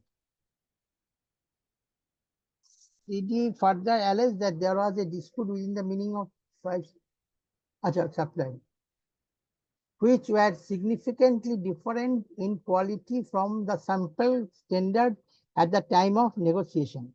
The CD also rejected 2 debit notes issued by OC on 27/12/2017 on the ground of the inferior quality of goods supplied. The CD attached email communications to prove the existence of a pre-existing dispute. The OC in its rejoinder rebutted the claims of claims by submitting that the CD did not raise any issues regarding the quality of goods before the issuance of demand notice. No steps have been taken by CD to return the goods till date. The emails attached by CD were from 2015 to 2016, whereas the default was committed between 2017 and 2018. Observations of the tribunal. The tribunal observed that what dispute under IBC includes a suit or arbitration proceedings relating to the existence of the amount of debt, the quality of goods or services, or the breach of a representation or warranty. The tribunal relied on the judgment of Honorable Supreme Court in Mobilux Innovative Private Limited versus Kibusa Software Limited Private Limited, which states that the dispute must not be a patently feeble argument or an assertion of fact unsupported by evidence. The tribunal further held that the dispute must fit within the parameters as defined under IBC, but at the same time, it must stand the test laid down by the Supreme Court in Messrs. SS Engineers versus Hindustan Petroleum Corporation Limited and others in Supreme Court, whereby it was held that operational creditors can only trigger corporate insolvency resolution process where there is an undisputed date and a default in payment thereof. The tribunal observed that the present case, multiple emails have been sent, which makes it clear that there was an existence of pre-existing dispute between the parties, and the conditions of section 9 are not fulfilled. With the said observations, tribunal dismissed the petition.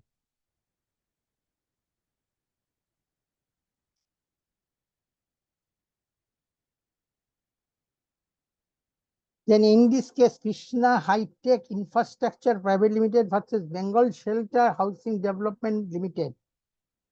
Krishna High-Tech Private Limited, operational creditor, was given a work contract to Bengal Shelter Housing Development corporate debtor.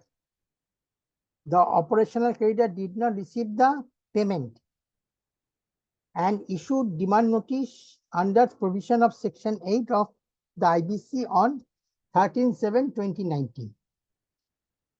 The contentions of applicant, that is the Krishna High-Tech. The contention applicant, since the operational creditor did not receive the payment due, they filed a petition as per the provision of section 9 of the code so as to seek the initiation of corporate insolvency resolution process against the corporate debtor. On 22/9/2022, adjudicating authority rejected the petition. The operational creditor appealed the order before NCLAT. The contention of the respondent contended that the dispute came into existence way before the issuance of demand notice. They submitted that they had raised dispute by emails to the operational creditors regarding the shortcomings in work defective material. The adjudicating authority took these contentions into consideration and ruled in their favor. The observations and judgment. of enclave. The bench observed that the dispute raised between the parties are not supposed to be dealt within an IBC proceeding. The mode of dispute resolution in case of such scenarios is dealt by the contract. It was further observed that the corporate debtor did in fact raise the issues pertaining to the quality of work and material way before the demand notice was filed. The operational creditor contended that their mails were not taken into consideration by the adjudicating authority. It was observed that if the adjudicating authority was satisfied by the corporate debtor's email to come to a conclusion that there was in fact a pre-existing dispute, then they are not required to peruse the operational creditor's response regarding the same. The bench upheld the adjudicating authority decision. The plea was dismissed.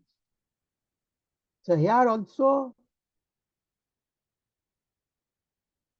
it is stated that the role of the adjudicating authority to see what should I say, to analyze that whether there is a pre-existing dispute against the application filed under Section 9. If it is so, then the application can be rejected. And for that thing, what Supreme Court said that the adjudicating authority did not to see the merit of the dispute. It is sufficient to reject the application if there exists a dispute prior to file the application by the operational creditor.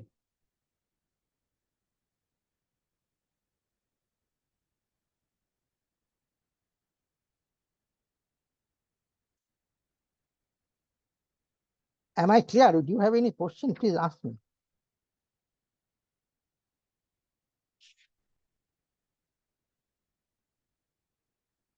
Friends, now very quickly I'll discuss certain provisions given in the code which are really, as I said, that turnaround of an entity from the insolvency process is a series of operations for which the provisions are provided in the code itself. So now I will discuss certain provisions in the code which also contribute to the turnaround process of the CIRP. What I mean to say that these are to be followed by the RP, IRP, I mean whatever may be, to have the resolution plan or to have the successful resolution of the insolvency process. So one of the section, I'll just go very quickly for this. One of the section is section 18, which stipulates the duties of IRP. Here also I have not put the entire section. I put only what are the relevant for our discussion. Section 80 says the interim resolution professional shall perform the following duties, namely collect all information relating to the assets, finance, all these things. Business operation of the previous 2 years, financial operational payment, financial and operational payments for the previous 2 years, list of assets and liabilities as on the initiation date, and such other matters as may be specified.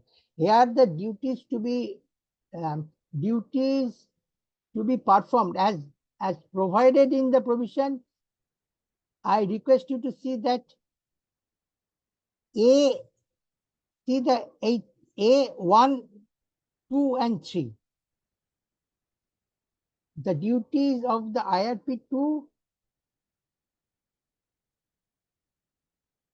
have the information and on the business operations of the previous 2 years. So unless and until IRP has the operation information, it is not possible for him to prepare first of the information memorandum. Secondly, when the resolution plan come, I mean, the terms and conditions or the various matters specified in the plan for the turnaround of the entity, I think, according to me, I mean, RP will face the problems if he doesn't have this information of the business operation, financial operational payments, assets, liabilities. So all are very important part on the IRP or RP to gather the information on this.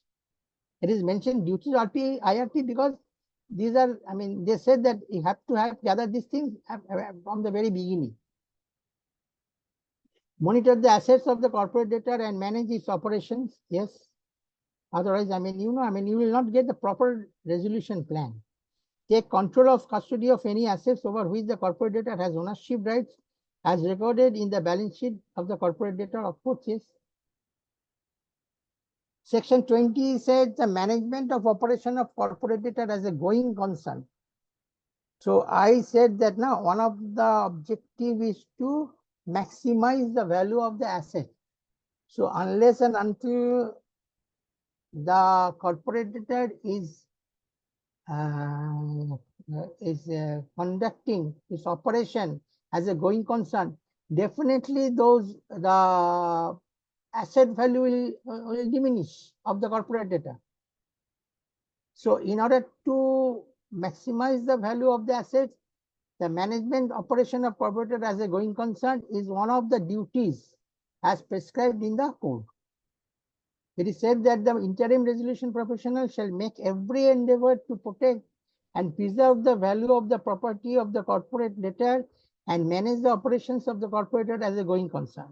For the purposes of subsection 1, the interim resolution professional shall have the authority to enter into contracts on behalf of the corporate debtor or amend or modify the contract or transactions which are entered into before the commencement of corporate insolvency resolution process,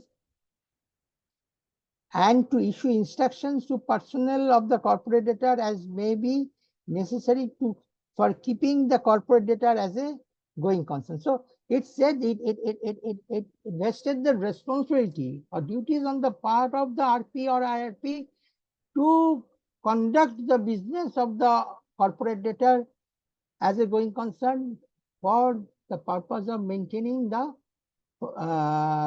for the purpose of maximizing the value of the assets of the corporate debtor, so that the turnaround of the entity is easier. Resolution professional to conduct corporate insolvency resolution process. Okay. So all these things are also now vested on the resolution professional as per this section 23. Duties of the resolution professional is mentioned that it shall be duty of the resolution professional to preserve and protect the assets of the corporate debtor. For the purpose of the resolution professional shall undertake the following actions: take immediate custody and control of the assets of the corporate debtor, including the business records, represent and act on behalf of the corporate debtor with third parties, raise interim finance subject to approval of the committee, prepare the information memorandum. What I said, that it has to prepare a well-structured information memorandum so that the PRA, prospective resolution applicant, they feel it is lucrative to submit their plan for the revival of the corporate debtor.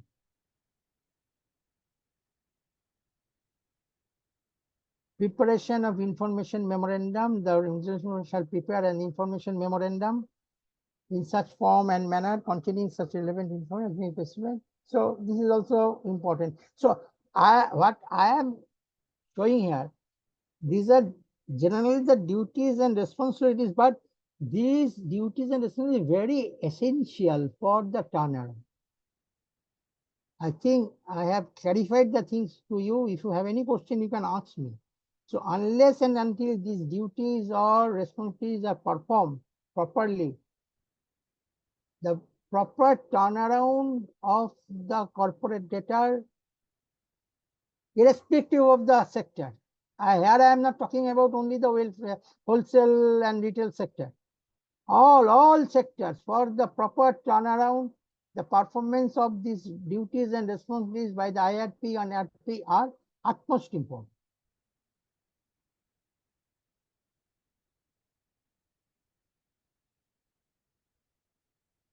Now I have listed some.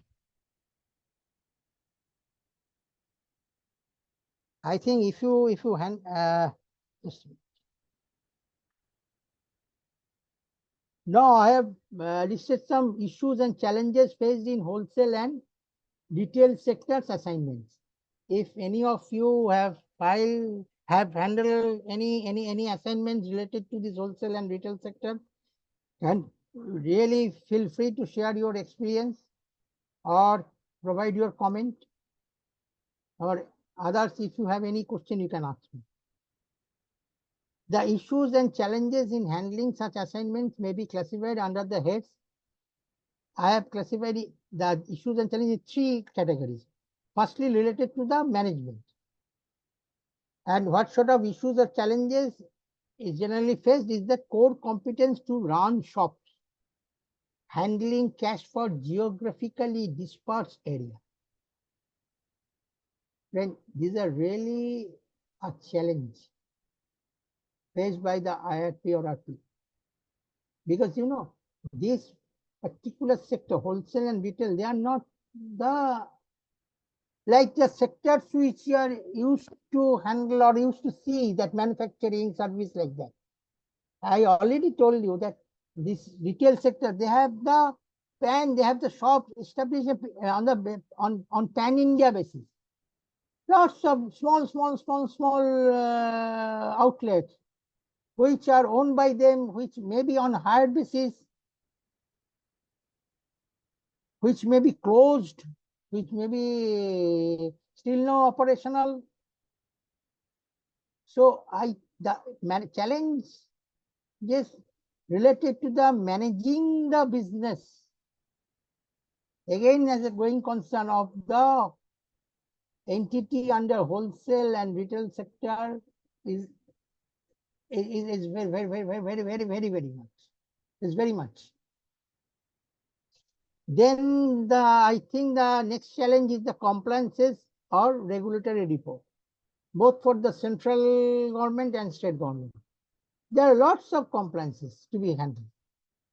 Shop establishment, then many things. I mean, what should I? ESI, PF agreed, tax also there, GST. So all compliances, making compliances on a pan-India basis is also a challenge. And all these things I am discussing because you will agree with me that these things, if we overcome these challenges or issues, then only we can have a successful turnaround of the corporate data, which are under wholesale or retail sector. Then valuation is also a challenge, according to me. Just now I said that some stores are still open, some stores are closed. How to value these things? Varied amount of footfall. In some stores, there are, lot many customers visited the stores, but there are some stores, maybe remote, not remote, but the footfall of customers are not so, high. So how to value finding the basis of valuation is also a challenge in this particular sector. And you know, this proper valuation will lead to the proper preparation of information memorandum, and a suitable plan can be received out of that. Retail entities operationally spread out their activities. One of the root causes may be to put the step in the area not having any base. Example, one garments retail company based in West Bengal opened up own outlets in other states, not having any base there. Cash management, staff management becomes issue. These are also challenges, you know. Maybe this retail business mainly located in Kolkata, but they have now ventured to some other state. where they really don't have any base. So cash management, staff management, these are the challenge, these are the issues for running the business. Both the sectors, retail and wholesale, inventory management is an issue. Stock replenishment is an issue. Though ERP is available, the same may be costly. Also, lack of efficient staff to operate ERP. I think you will agree with me. Withdrawal of franchises, closing of legal agreements lead to legal issues. Copying up the situation within the copying up the situation within the stipulated time frame of 180 days is a challenge. Lots of litigation, no problem, challenge will come. So I have jotted down these challenges or issues based on my experience. Maybe some of you who have handled this sector assignment have some other issues or challenge, and I request to please share your experience.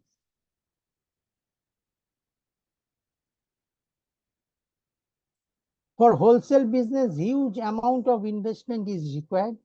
In order to maintain the going concern status, arranging fund may be an issue.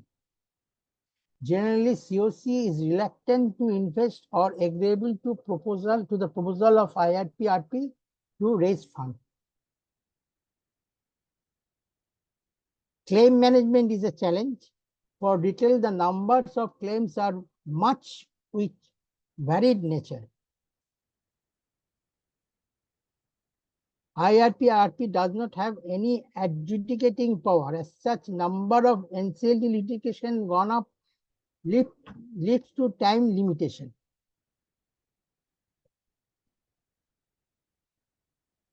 Identify and take control of assets in absence of proper and any available books of account. I think this problem we face everywhere, not only in wholesale and retail sector. That really we have the challenge to take without, in absence of the proper books and records, to have control over the assets of the corporation.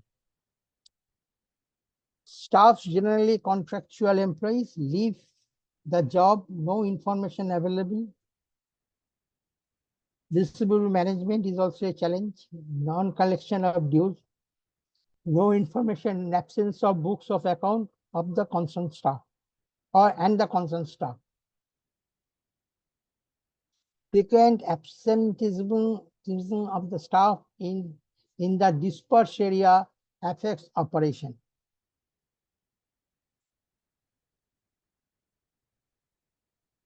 Siphoning of funds by the promoters.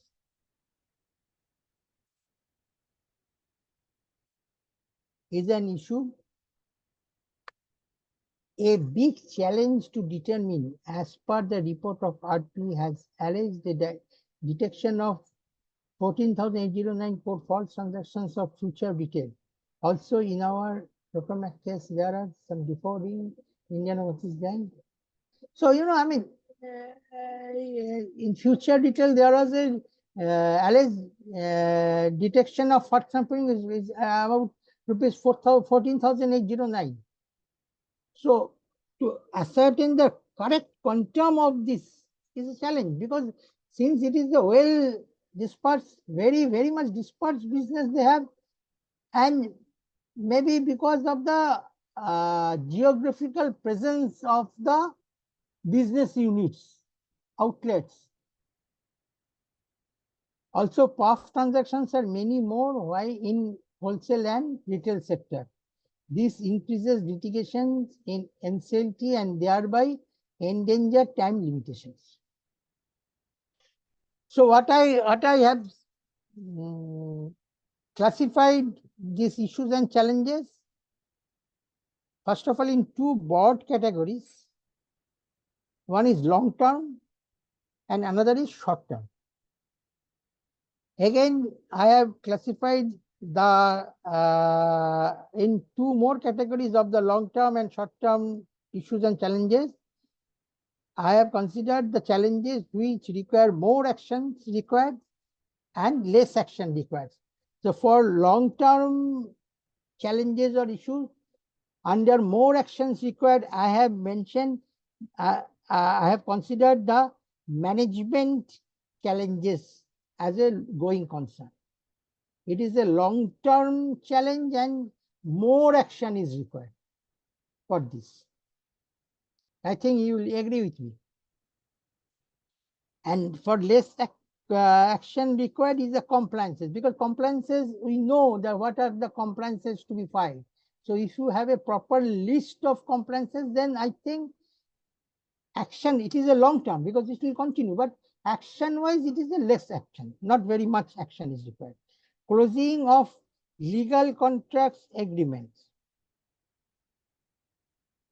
Action wise, it is less, but the implication wise, it is long term. As I have said that for the cancelling the franchise agreements or closing of contracts, all these lead to the litigation.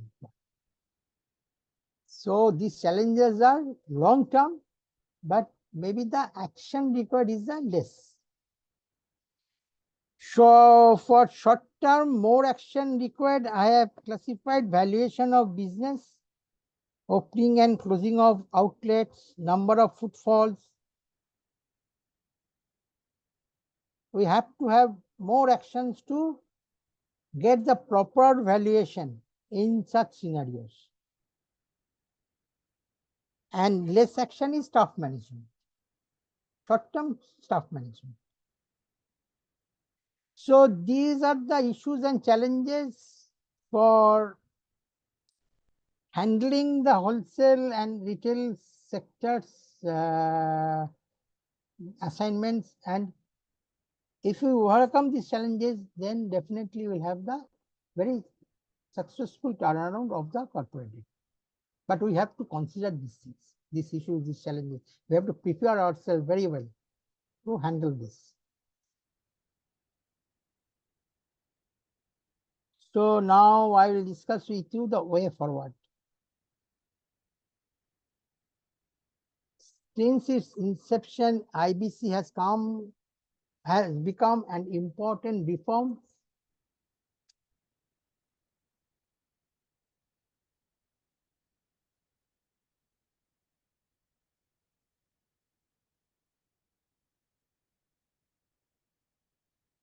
Since its inception, the IBC has become an important reform in sharing such measures introduced by the government to accelerate the Indian economy. We have already discussed these things. It has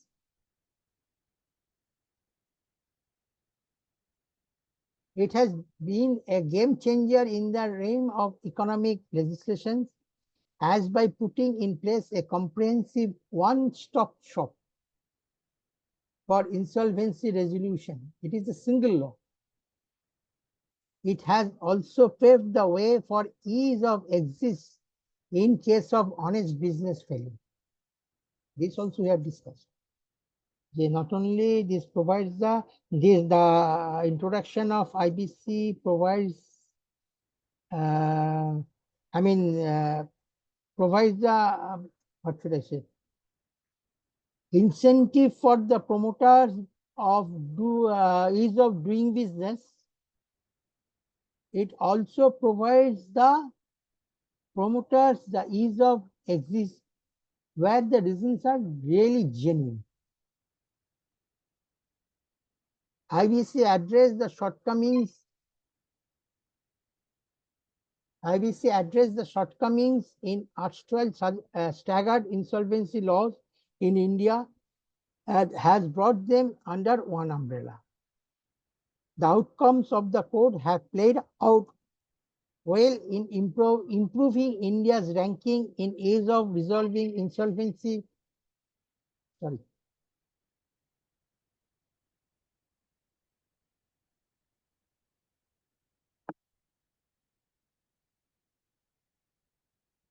The outcome of the code have played out well in improving India's ranking in ease of resolving insolvency indicators internationally. In their report on effectiveness of resolution process, farm outcomes in the post-IBC period, published during August 2023, Indian Institute of Management, IIM Ahmedabad, have stated that the IBC has remarkably altered how distressed and defaulting business are handled by the stakeholders. This is the observation made by the IIM Ahmedabad in their study report, which was published in August 2023. One of the paths offered by the IBC is that of resolution, allowing a firm to continue as a going concern despite the default. Because it is not closing down. IBC never said that the business of the corporator, even if it is referred to the CIP, is to be closed down. Rather, it said that it is the duty of the I mentioned those, I showed those slides to you, that it says categorically it is the duty of the IRP or RP to run the business of the corporator as a going concern. By focusing on the revival and continuity of financial distress entities, the IBC seeks to preserve jobs, protect investments, and maintain the operational viability of such businesses.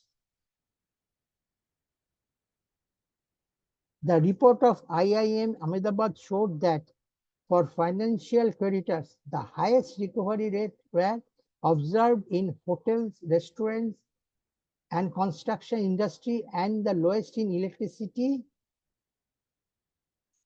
gas, and water. Just a minute. Can I see my slides? Yeah, electric, gas, and water supply. Whereas the operational for the operational creditors, the highest recovery rate was observed in wholesale and retail trade, and hotels and restaurant industry, and lowest for transport, storage, and communication industry. So the study report of IIM Ahmedabad say that for the operational creditors, the highest recovery rate or the turnaround process, you can say, is the highest in for the wholesale or retail sector. The report looks at the performance of the firm both before and after the resolution process to understand if the firm have been able to find their feet in the market. So after this study, also this report also studied the after turnaround stage. What's happened after the resolution plan is approved? The report compared the performance of the report also compares the performance of the resolved firms against their peers by sector and size. This comparison tells peers and by sector and size. This comparison tells us the magnitude of the gap and separates the changes that have arisen due to market forces compared to changes brought by the better management. So this study showed a very good picture that because of the better management, the company which are turnaround under IBC, they did well after the IBC process is over. However, the code provides for both substantive as well as procedural aspects of insolvency. Therefore, the insolvency resolution framework has been made uniform for all sectors. This is not in the study, but this is one of the observations I have recorded. Because of the substantive as well as procedural sectors, this code applied to uniformly to all sectors, which should not be, according to me. As the code has not been framed sector specific, a study of insolvency cases in India has found that all sectors have resolution delays. Because we have seen it now. We have seen in the earlier side that in some cases it is delayed in wholesale sector. In some cases it is delayed in part sector. This is mainly because this is an uniform code they have prepared.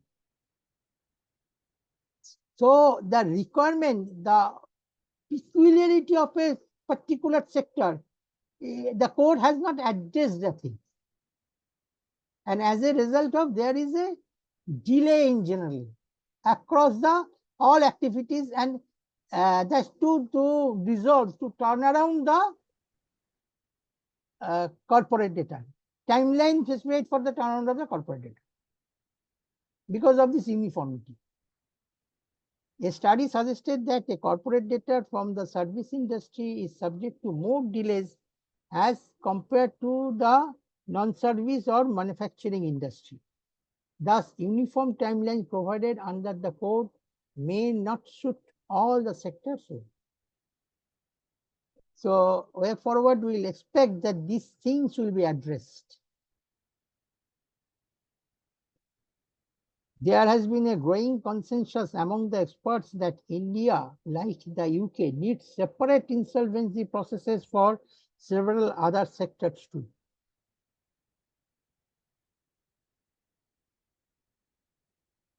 It can be said that the present code is not suited for all sectors. There are two reasons for this. Firstly, its general provisions need not suit each sector because some can be counterproductive to value maximization. Secondly, certain sectors are highly globalized and therefore must have the harmonization of the sector-specific Indian law with the international framework. Uniformity will not do because of the very nature of the business. You have to address the peculiarity of the particular sector to have a better turnaround. Like what is said that UK has a different insolvency laws for different sectors. India rank was resolving insolvency in oil and ease of doing business reports has improved from 136 in 2016 to 52 in 2020. I think after that they have stopped publishing this report. The rise is primarily attributable to implementation of the code and the progress made thereafter. However, IBC being a fundamental and dynamic law, challenges will keep appearing. So friend, this much is from my side. What is the time now? So we have some few minutes more, I think 14 minutes more. If you have any question or if you want to share your views, I really invite all of you, please feel free so that you can utilize the balance time.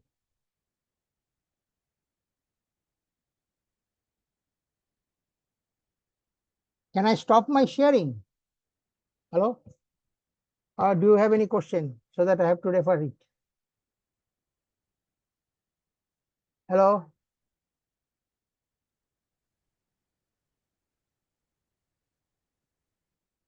Any question you have?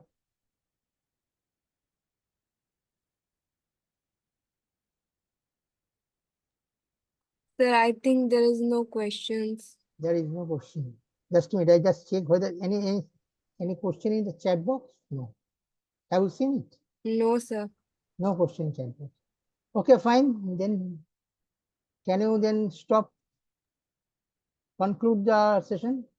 Okay, sir, we can wind up. Thank you so much, sir, for this knowledgeable session and taking this session. Just a minute. Thank you so much, sir. No, nothing in chat box. So I also thanks all of you for your Thank you, sir. attendance. Yeah, thank you so much. And I'm sure that you have understood what I'm saying, because maybe I'm not sure that whether you really, I make you convinced about my topic. So I thanks all of you once again, and we'll meet again. Thank you.